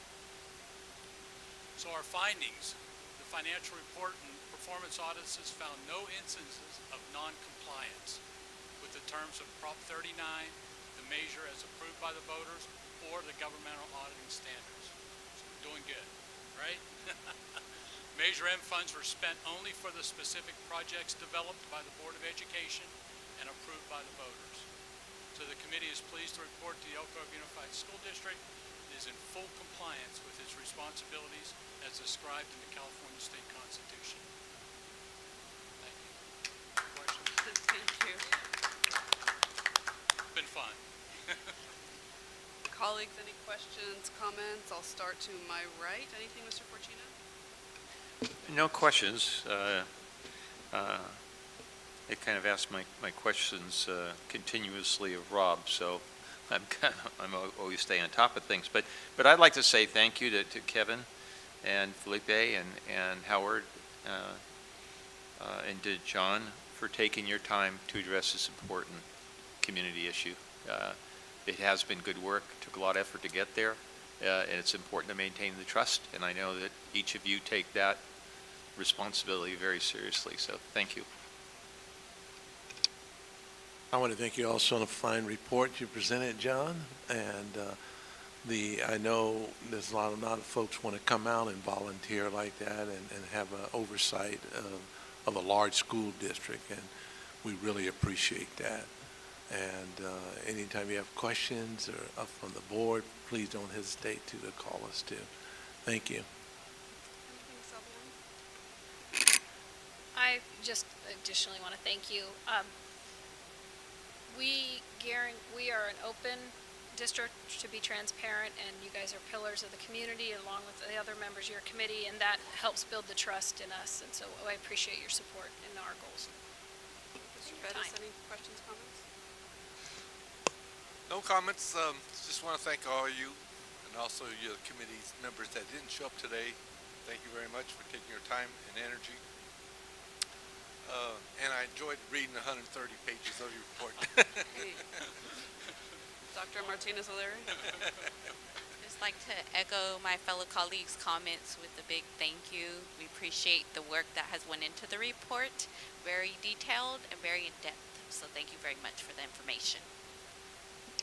Well, I'm not going to be the only one that doesn't thank all of you. So thank every committee member. It takes a lot to volunteer and to step up to something like this. It's not always maybe something that's fun for everyone to participate in. You're looking at a lot of numbers and accountability and making sure that you're doing your due diligence and we're doing our due diligence. So thank you for making us look good and keeping this very transparent, and the accountability is very clear. So excellent report. Thank you again for volunteering. And I'm going to just do a shout out on the record to Mr. Kevin Spees for being our Elk Grove Citizen of the Year. Absolutely.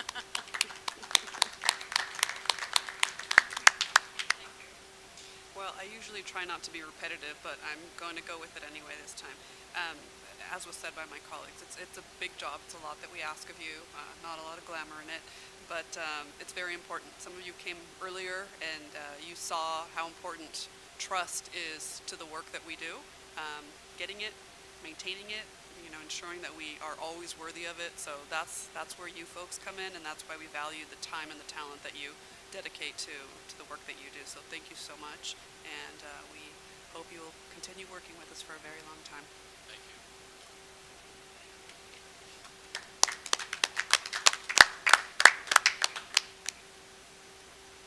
Okay, folks, next up, Mr. Robert Pierce is going to provide a facilities update. So just a nice segue from the annual report.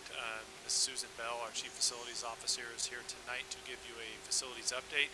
This is a carryover from your August board workshop where we frankly ran out of time. So we put this on hold, but again, I think it's a natural segue with the annual report. And again, I do need to thank the membership of our committee. They're top-notch. They've been very patient with us, and we've been able to turn our financial documents, which mean a lot to us, but maybe not the layman because of the detail, and we have kind of grown a financial report that anybody can understand, and that's been because of their input and their patience. So with that, I'll turn it over to Susan, and I'll pull up the presentation. Good evening, members of the board, President Chairs Espinosa, Superintendent Hoffman, and Ms. Avalos. It's a pleasure to be here tonight. It's kind of exciting because the COC committee wrapped things up for us a little bit. So it's given us an opportunity to take a look at what we've accomplished thus far. Part of when we got started, some of the guiding principles that we followed were what have we got in our facilities master plan? We want to roll that out and stay committed to that. And another strategy that we had was to try to capture as much state funding as we possibly could. So we took a look at the projects that were eligible for modernization funding, and we also used some of the funds that we had available from Prop 39 so that we could kind of grow the amount of money that we had. So if you look on the chart, you've seen this slide before, but what's different about it is the little chart that's shown there represents the projects that we've accomplished that we've turned into the state for additional funding. And if you look down at the bottom, it's $37 million. And not every project is there because we still got a couple of those applications in the pipeline. So that number will grow just a tiny bit. We're kind of excited. We're hoping we'll start to see some of that money trickle in. Keep your fingers crossed. Okay. We're going to start with a little overview of some of the projects that we've completed, and a lot of them are roofing projects because the commitment was let's get the buildings watertight first, and then we'll start to work on the buildings inside because there's not a lot of point in doing things that are leaking. Up at the top, you'll see the kind of the fast facts of what work has been accomplished. We've hit 26 sites, both elementary schools, middle school, all of them. And so it's 26 sites. The amount of square footage of roofing that we have accomplished is 1.5 million square feet. And when I added that up, I thought, how much is that? And I think of it in terms of acres, it's 35 acres. That's a lot of roofing. It's 27% of the district's total roofing area. We hit 500 classrooms, 21 gyms or MP buildings, 15 administration buildings, 14 libraries, and 502 mechanical units were replaced. You've got the list there. I won't read them all because you'd probably get tired of hearing my voice. But you'll see the lower right picture is an image of what it looked like when we deployed new HVAC units over at Florin High School. I think that's my favorite picture of all the pictures we took throughout all the construction projects. You'll see that one again because I like it so much. There are some more school sites where we did roofing, and we also did some CTE projects. You'll see them listed there. We did the wood shop dust collection. That was kind of a repair at Elk Grove High School. We did the welding shop at Laguna Creek. Sheldon High School, there was a biotech improvement project.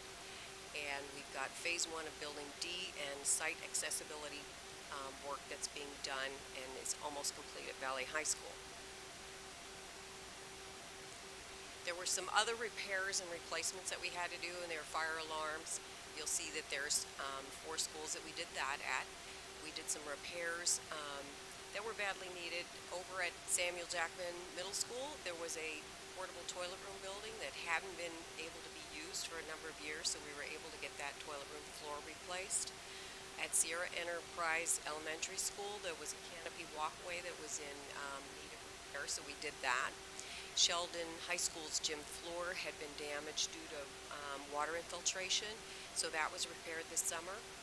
We had some ADA and site accessibility upgrades. The one at James Rudder accompanied the fire restoration project.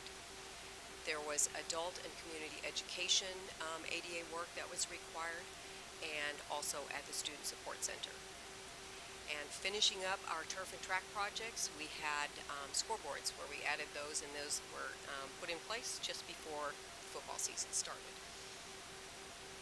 And we've got a couple of big modernization projects that have been going on. You've seen a little bit on Florence High School as, I've done other updates. We had Florence High School, which is very near to having almost all of the exterior work done with the exception of perhaps the parking lot. So we did the bathrooms over the summer, which was a little bit challenging because the summer's so short, but we started school with actual portable toilet rooms on the school site, but all the toilet rooms pretty much got an upgrade. The HVAC you'll see there was done with a helicopter, which was kind of an exciting project. But Florence High School is the school site where we have probably done the most Measure M work. The total is probably in about the $15 million range. And the next phase of work, we're going to take a break. Florence High School gets a break this summer. And as we complete the educational specifications, we'll start doing some interior work at Florence perhaps in the next year or so. Another modernization project is at Union House. In Union House, somebody told me it looked like a war zone over the summer because we had a lot of outdoor work that had to be done to make the site accessible. So a lot of the paved areas outside were torn up. We did some parking lot work, and so the outdoor work, as we were doing the concrete repairs, we also were able to enhance that as we put new concrete back that did meet ADA. So you'll see new landscaping, new paved areas that were also turned into some outdoor learning and collaborative spaces. It's worth a trip to go out there. We've got a little bit more work. We're still going to continue to upgrade Union House, and those will take place probably next summer. We'll do a little bit more work out there. So what are we going to do next? We're currently doing some planning studies. We've got some career technical education projects that are underway, and then there's some Measure M Phase 2 recommendations we'd like to make. Some of the planning studies that we're doing, we're taking a look at a couple of the sites that are probably the oldest ones in the district, and as we look at them, we look at the age of the buildings and the age of the infrastructure, and then we evaluate it on the basis of what's needed there. We also look at vehicular access. What's it look like at drop-off and pick-up times? What is the path of travel between buildings? And what's the adequacy of the classrooms, the teaching areas? Are they small? Are they, cut up in a funny way? Do they permit collaborative activities and that kind of consideration? We also look at when was the last time the school was modernized? Has any other work been done there? And then finally, we look at the cost benefit of additional improvements. Sometimes a building has been worked on so many times that it becomes a little bit of a challenge to do more work. Oops. The school sites that we're currently studying are Pleasant Grove Elementary and Joseph Kerr Middle School. And the image on the lower left is the concept for Joseph Kerr Middle School. We're still studying that and trying to balance the amount of work that needs to be done there with the amount of the projected amount of money that we anticipated spending through the facilities master plan.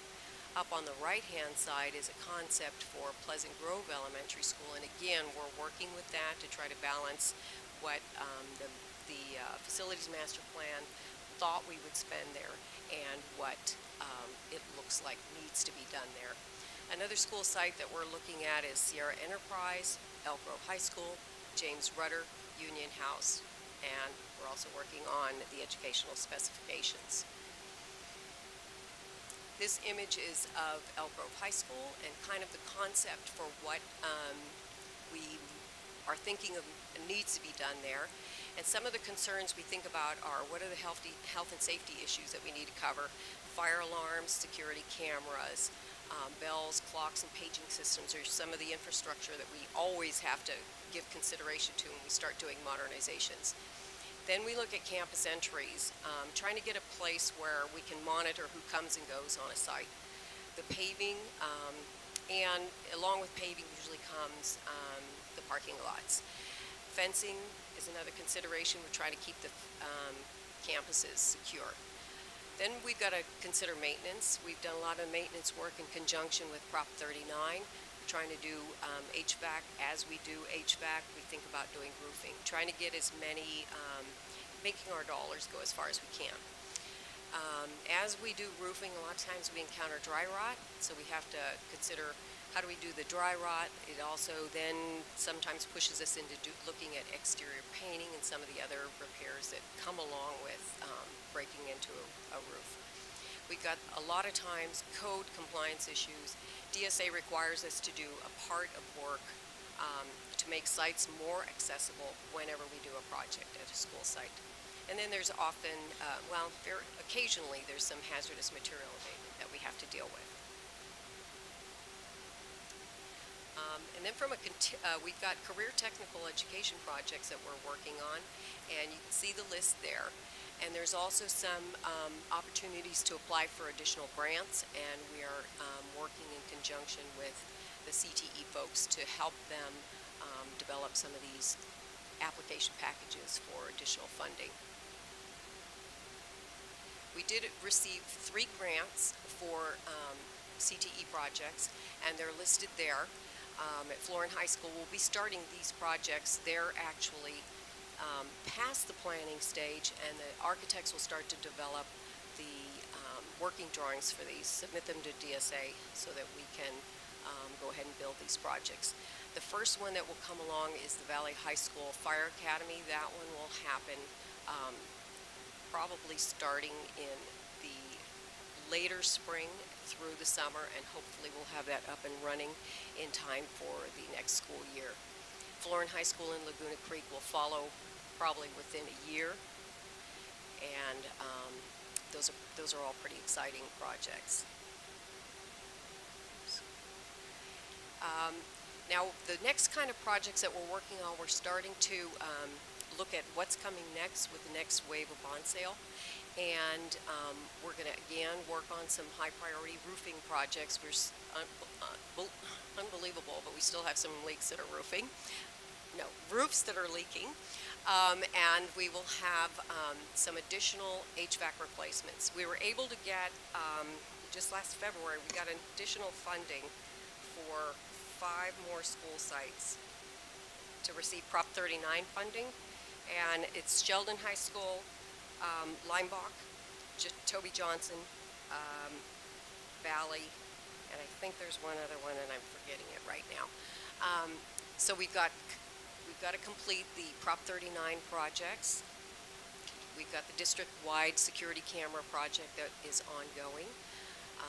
We've got facility master plan identified shade shelters. That'll be starting here pretty soon. Pleasant Grove Elementary School.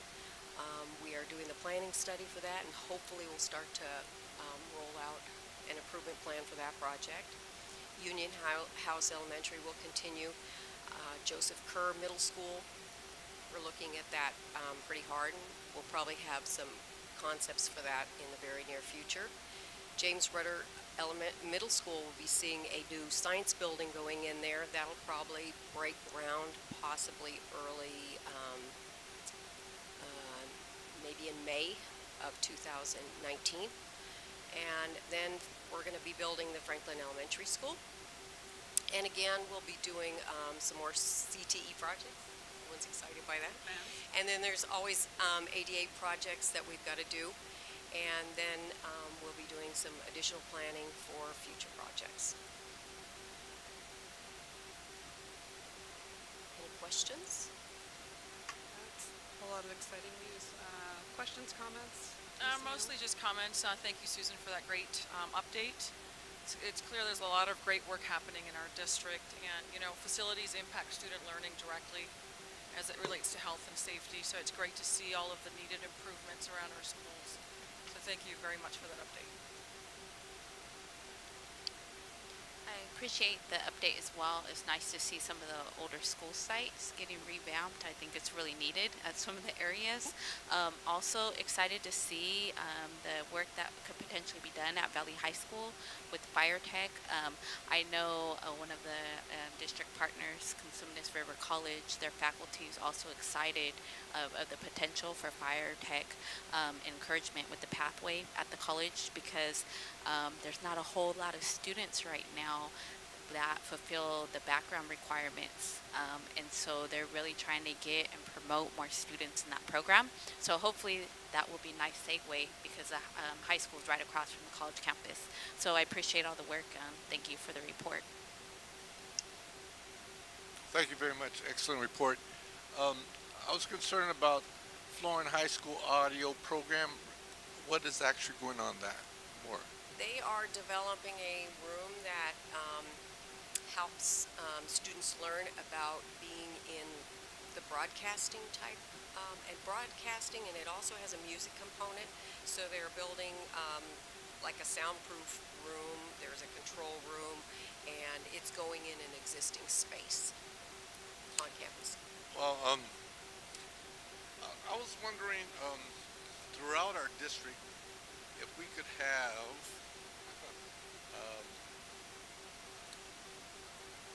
like technology academies, because I think within our school district, there's not a big emphasis on technology and skills for the 21st century job that are going to be developed. So I was wondering, has there been a assessment of some particular areas? Because I feel like we're not there yet as a board member regarding technology skills for people of color. They say people of color are behind the digital, Mr. Pettis, very interesting point. It doesn't pertain to facilities, so I'm going to take the opportunity to remind you that we do have a lot of technology academies, and you're going to have another opportunity to get to know more about them, because we have our district-wide Explore, what do we call it? Our opportunity to kind of, it's our kind of our open house for all of the academies in all of the high schools, and someone who's smarter than me is going to tell us what day it is. October 25th? October 25th, so, maybe you want to Show it check off. that out, and, if you have anything else that you think we should be doing after that, that might be a great conversation to engage in. And I just so folks are aware, slide 13, you'll see that there's quite a bit of technology built into the future CTE programs. Right. Most of it is technology based. Yeah, well, again, Florin High School does not have, I see engineering, which is a very good point.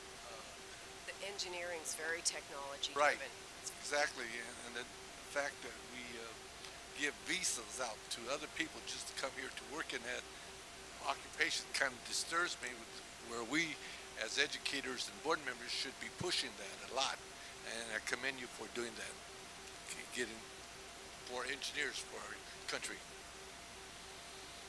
Okay, Ms. Albiani? Thank you for the report. As a past parent of one of the oldest elementary schools, this is all very exciting.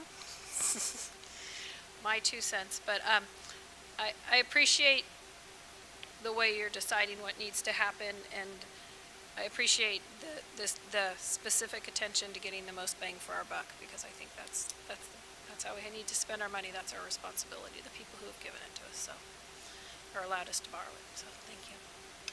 Mr. Madison, anything? Yeah, just one thing I want to comment on. First of all, Ms. Bell, thank you for the good report. It's very informative. I just want to kind of mention a little bit or talk about the number one mother school of our district, and that's Elk Grove High School. And, you know, every time I go to that school, I go there periodically, I just think it just needs a real facelift to it. I don't know what the long-range plan, but you know, I look at some of those buildings. I'm wondering, can we do something like we did at Prairie Elementary School, where we got rid of a lot of those old module-type buildings and we put permanent ones in there? Maybe you have that on the books that'll come about as I walk around in that high school. Yeah, it's one of the biggest projects we're going to do. Okay. It's going to end up taking multiple summers to do. What's the number? Is it 60 million? What do we have set aside in Measure M? There's a huge, almost rebuilding the high school from the investment we're going to put into Elk Grove High School. So Right. it'll be phenomenal. Yeah, I mean, we have the capacity at some of our other high schools if some of these kids have to be disrupted for a semester. We may have to do that for the long haul, you know.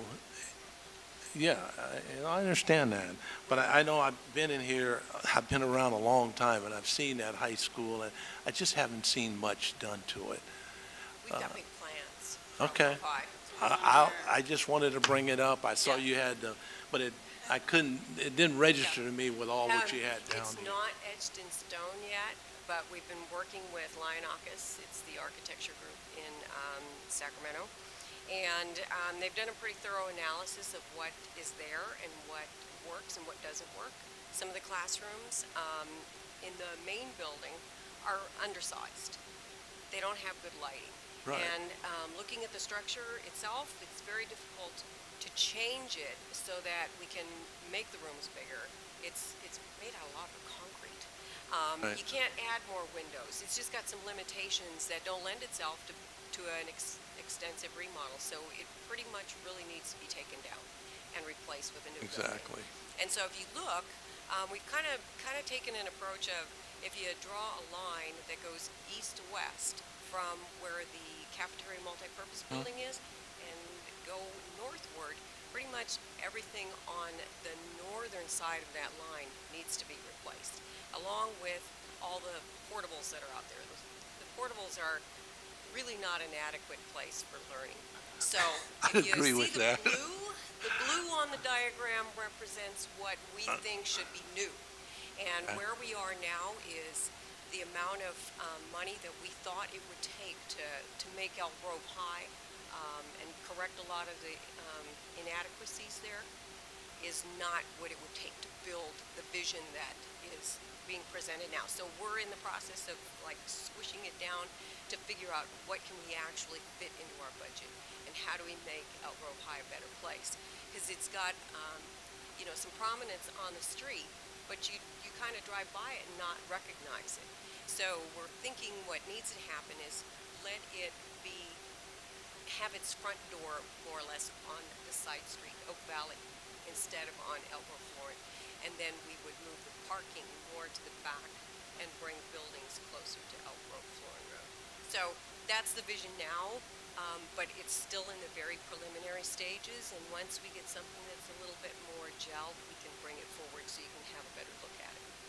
Okay, yeah, I'm just real concerned with it. Yeah, I go, what was it, last year I went to basketball games. And, you know, I go through that corridor and I trip and I look at it. Here I am, I'm a board member, and the parents look at me, hey, well, why don't you do something about it? Yeah.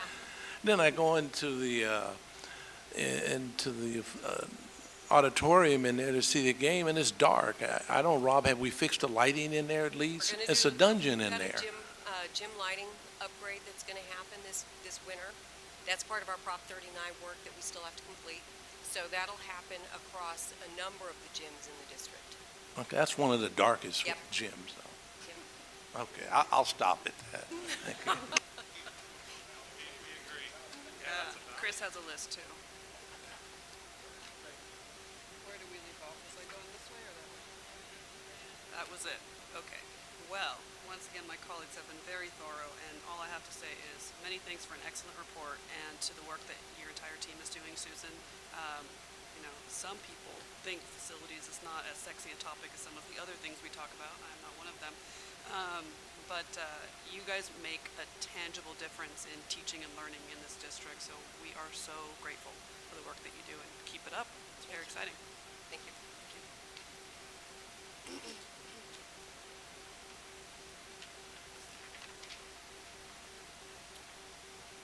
Next up, Mr. David Riley is going to present a new tentative agreement.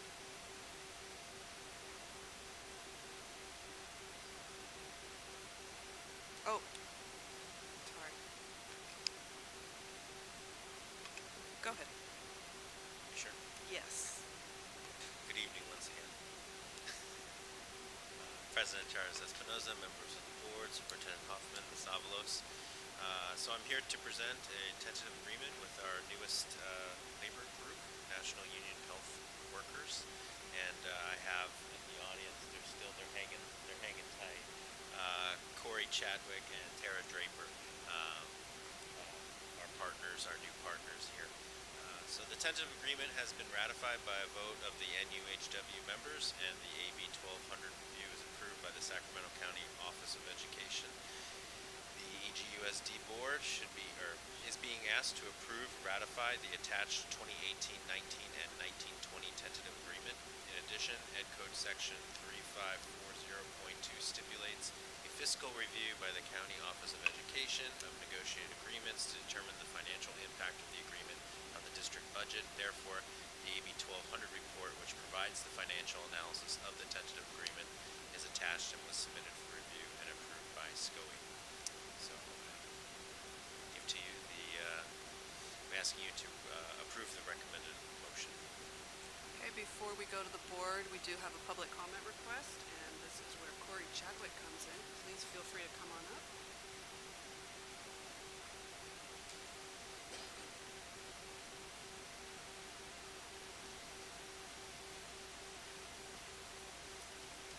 Good evening, board members, Superintendent Hoffman. My name is Corey Chadwick. I'm a mental health therapist in the district. I've been working here for about 6.5 years now.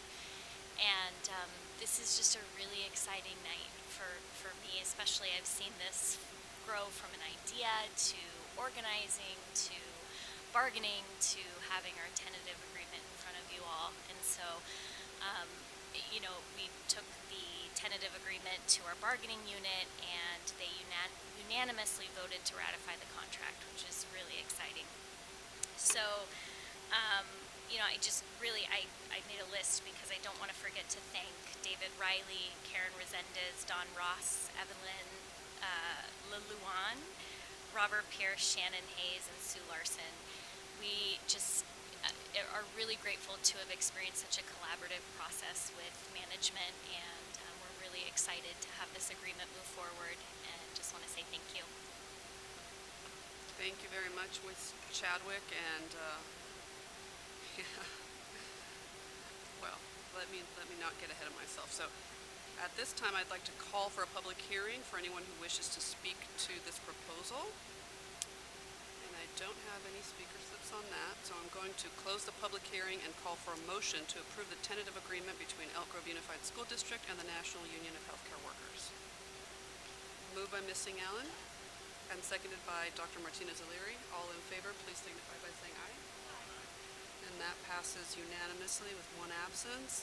So on behalf of the board, I'd like to thank the National Union of Healthcare Workers for joining us, and we are happy to have our 7th labor group now, who we hope will also enjoy a very fruitful labor management working relationship.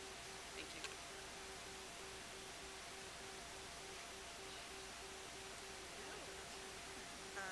Next up, Ms. Shannon Hayes is going to present our unaudited actual income and expenditures.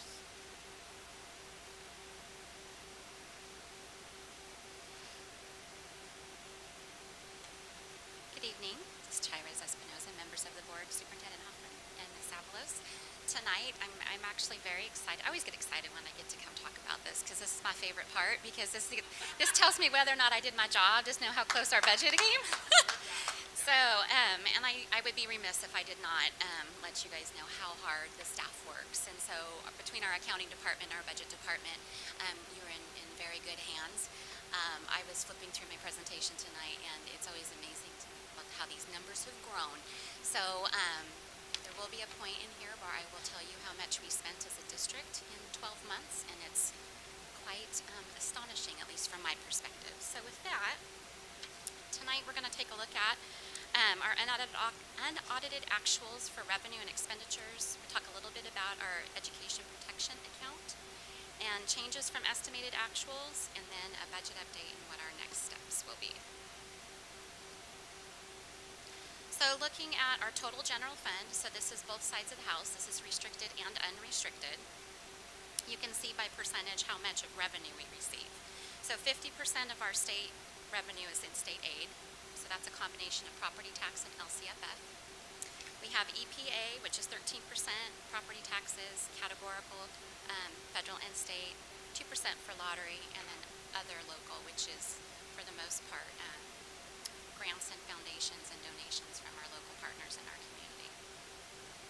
For expenditures, you can see that we spend 85% of our budget on salaries and benefits, 4% on books and supplies, 9% for operating, and then capital outlay would be those items like buses, for example, where they're equipment. Then what do those expenditures go towards? 66% of what we spend goes directly to instruction, and instruction being directly related to in the classroom with students. Instruction-related services, 11%. Those are support to teachers and students. Curriculum and professional learning is one of those examples. Pupil services, 8%. That is counselors, mental health therapists, behavior support specialists.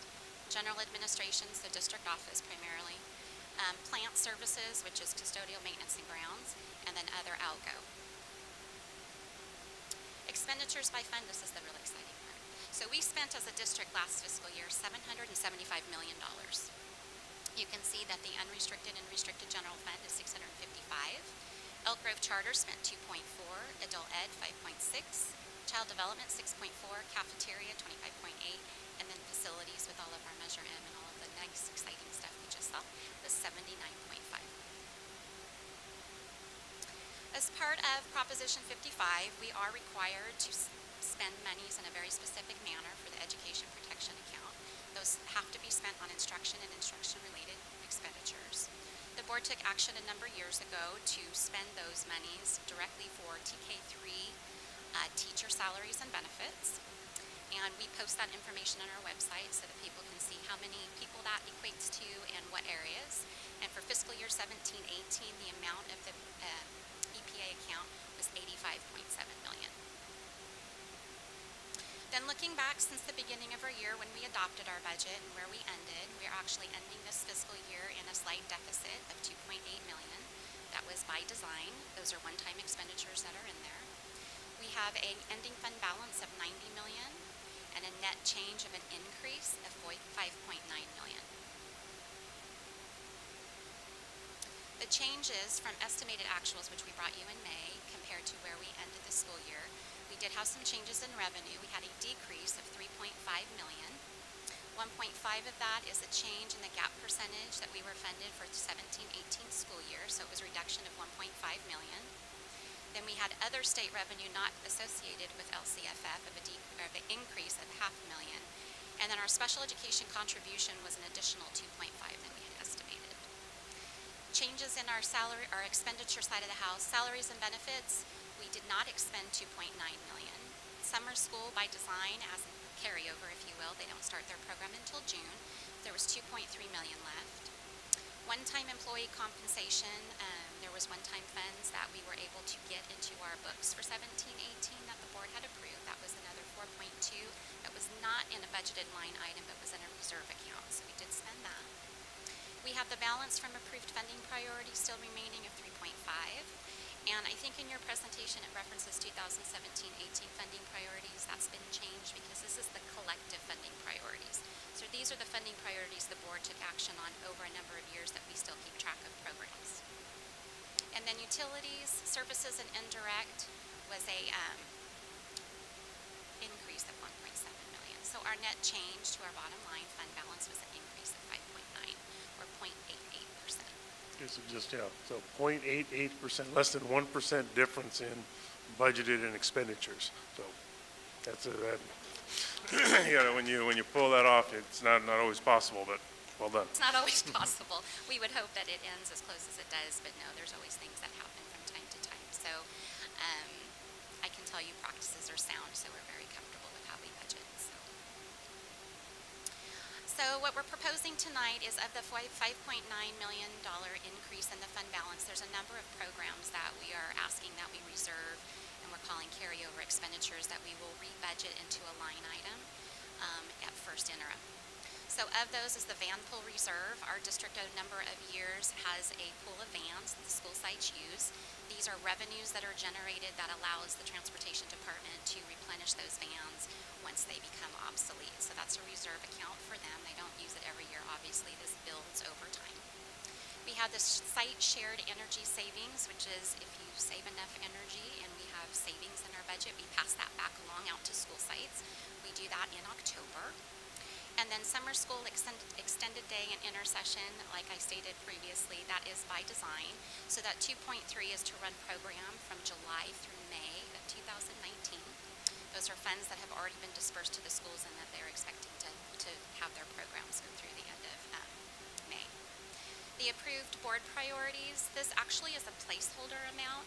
Cabinet has work that they still have to do. We actually go back and reevaluate balances that are in those funding priorities to make sure that we're not putting monies back into the programs that aren't needed, or if there was some reason why the programs didn't get off to where they needed. On grade level reading is one of those. I know Donna and her team wanted to push out to 4th grade.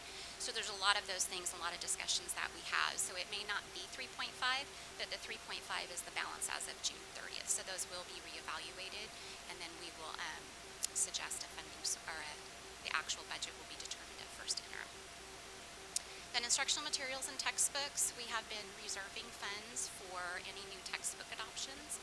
So this is the balance remaining as of June 30th that we would like to put back into the textbook account so that they may purchase their instructional materials as needed. And then tech utility, that's an ongoing funding source for Steve. We've been carrying over those funds as well so he can do his refresh projects and those computers and everything that he needs to replace. And then purchase order carryover. So we traditionally have not tried to start people off in the hole, specifically our school sites. So if they had a purchase order that was not paid before June 30th, we do roll it over for them and we take the monies to go with it so they don't start in a deficit. So with that, we would be requesting to reserve $11.6 million for those expenditures to be rebudgeted at first interim, which leaves a decrease of $5.7 million to the existing reserve for future funding priorities.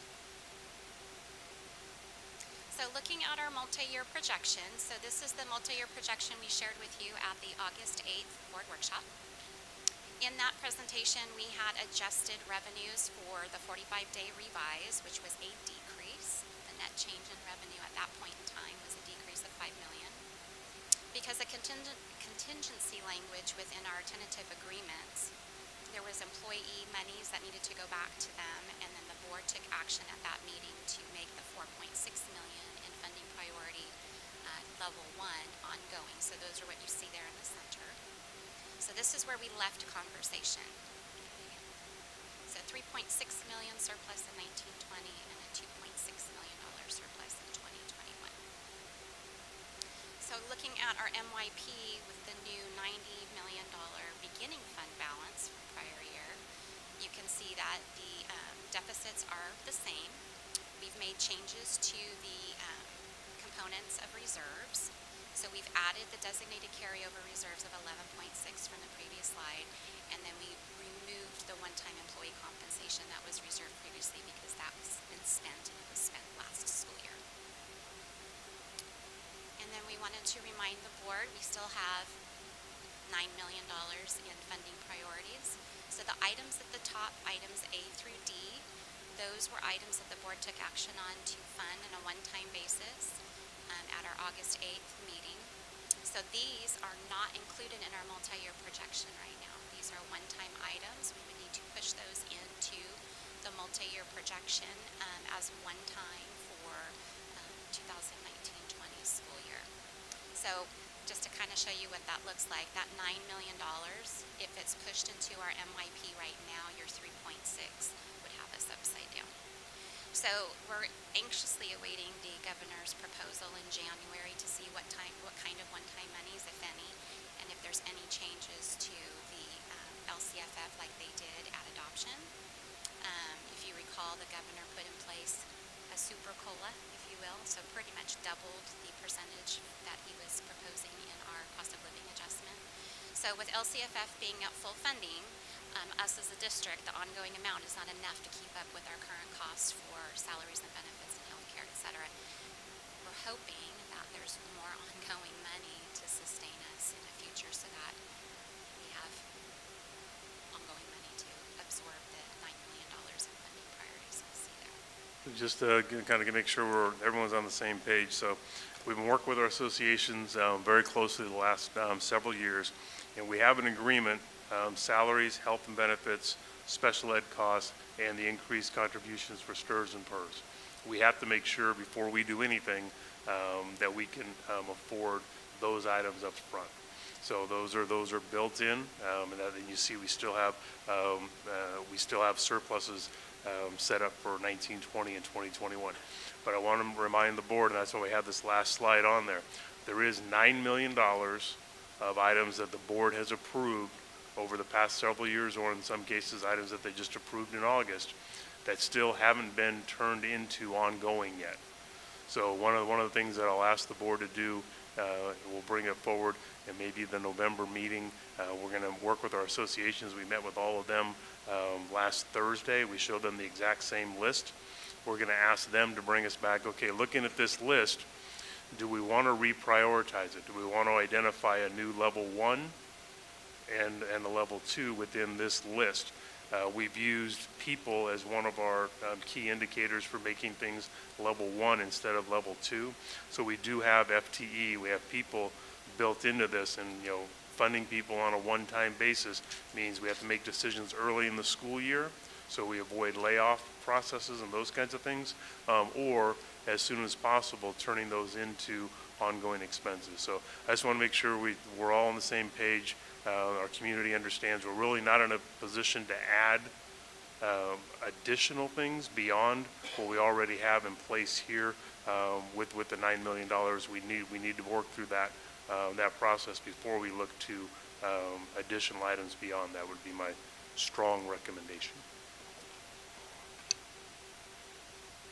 And I will be back in December to present our first interim, which is actuals and budget through October 31st.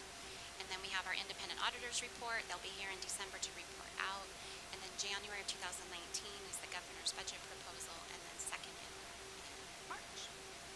And with that, I'll take any questions you may have. Thank you. I'll start to my right. Mr. Madison, any questions? No, I don't have any questions. I appreciate the good report. And as I've been a longtime member of this board, I just want to say that we're very blessed to have an accounting and a budget department in Elk Grove Unified School District. I mean, I've seen countless times and sitting here going over figures, and you guys are right. Your staff is right on and a lot of things. And we, as board members, we need to listen and what's projected out, so we're not in shapes like our neighboring school districts around. So I appreciate all the hard work that you do, and plus the two departments as well too. Thank you. Moving down the line, Ms. Albiani, anything? Thank you for the excellent report, as always. My only comment is to my other board members. As at our last workshop, we received information about a reserve percentage that's reasonable, and we're showing that we're going down from a 7.83 to a 7.43. So I think we just need to be very careful about that as we go forward and make decisions. So Ms. Albiani, I just want to make it clear what that 7 represents in my spreadsheet.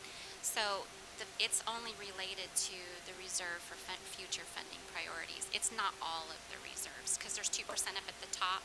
So I want to be clear that it's not all of our reserves. Okay. Okay. So we're still at about where school services said we should be. but it is declining, yes. It's declining. I just don't, because I think there was another number probably in people's heads, because it's not 7, it's a collective number, so it's more like 9-ish. 9-ish. And school services was 16-ish. Yeah. Thank you. See, we do learn and wrap it all into what we're doing. Mr. Bettis, anything? Very good and very clear. I'm happy, but yet I think we need more monies for our low-income students. And we need state legislators out there to advocate for our kids. Anything else, Dr. Martinez-O'Leary? Thank you for the report. I think very thorough. Also, advocate for more funding. I think it's really crucial to continue programs, and as we see, majority of a district this size, majority of that funding goes to salary, benefits, even retirements and things of that nature. And I know with any district, that's one of the high priority, especially in down times.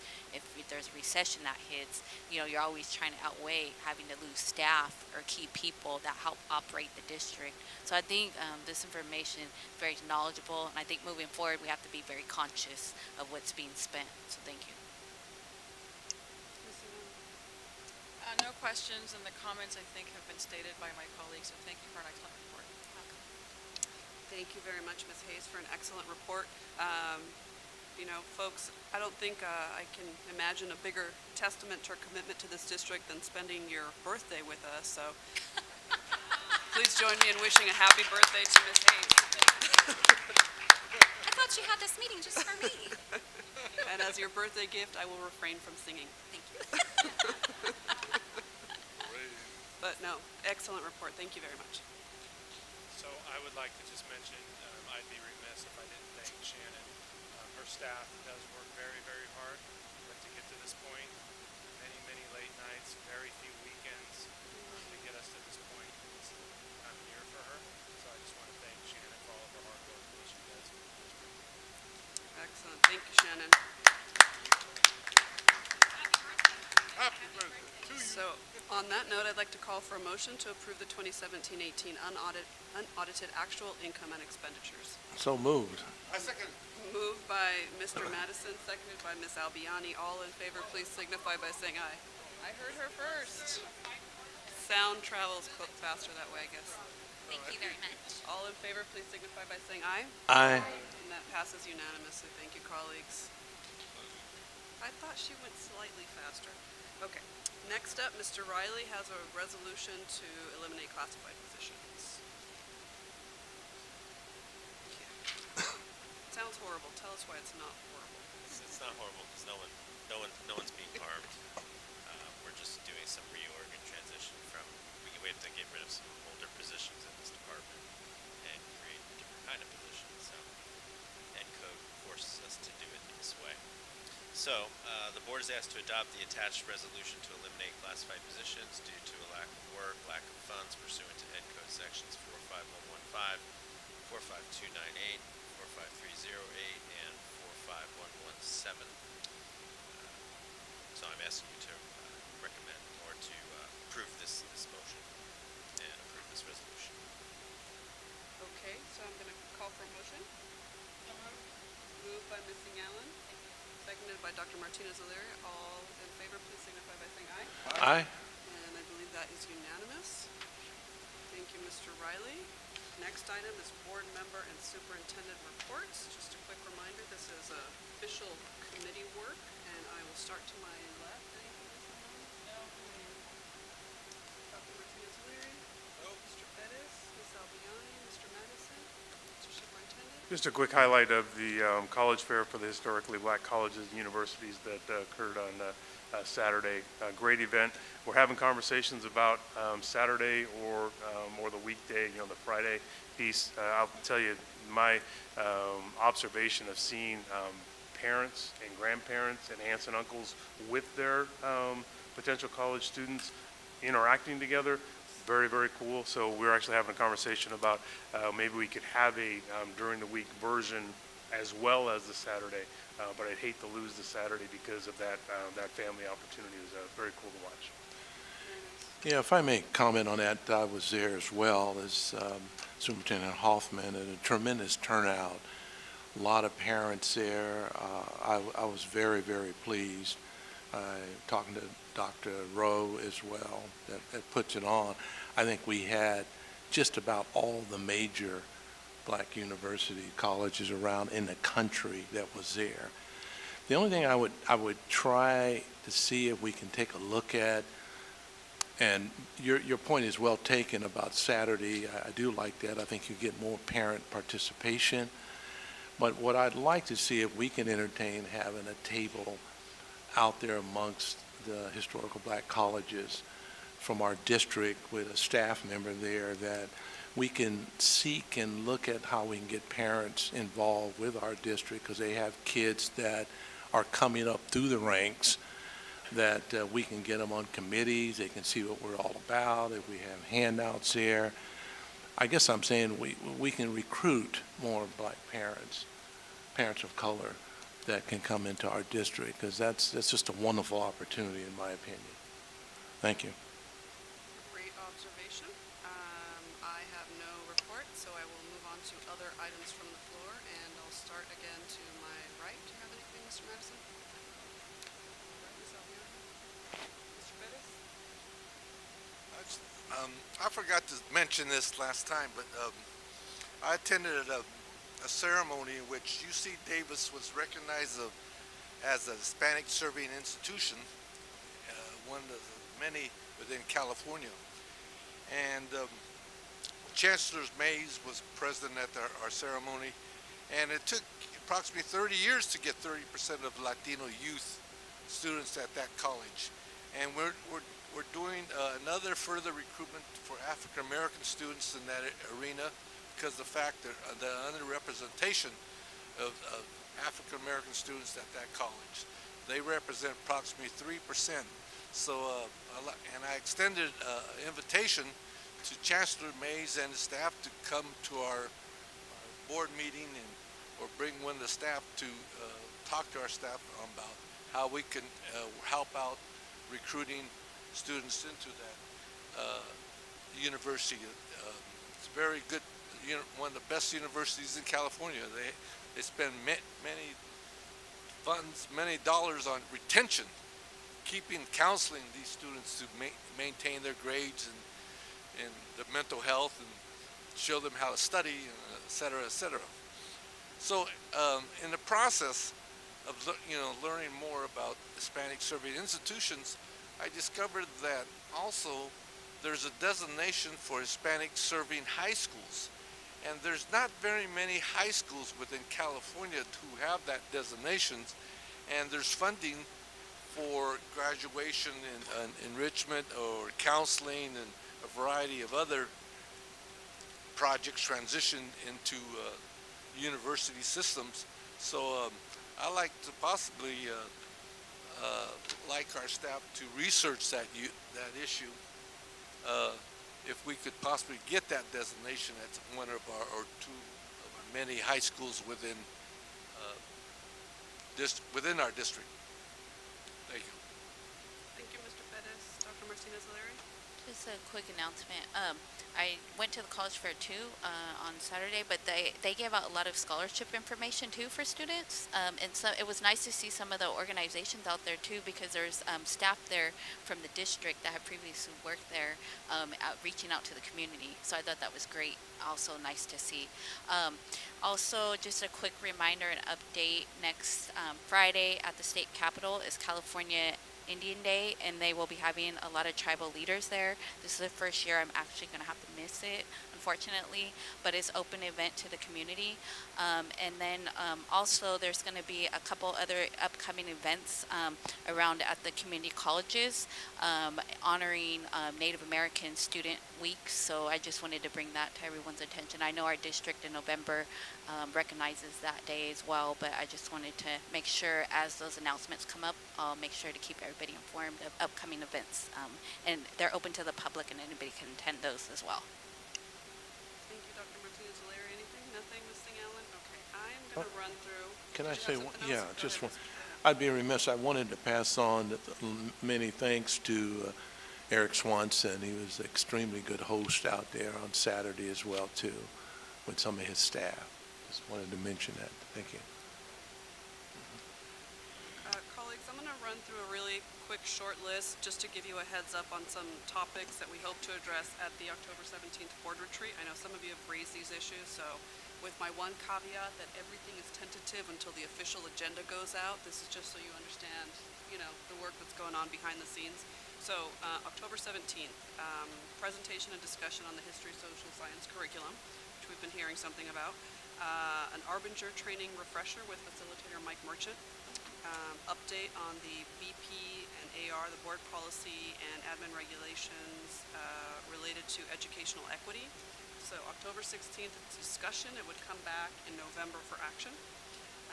Discussion of potential board policy on budget reserves and a district branding presentation, which goes to, well, it's a pretty big topic, but marketing, it's a pretty big endeavor. Pretty exciting stuff. Also wanted to give you a heads up because it's something we're talking about a lot. January 3rd, 23rd board workshop is when we are going to have a follow-up conversation on suspensions and expulsions. And with that, I'm going to adjourn tonight's meeting at 9:11 p.m. Thank you, everyone.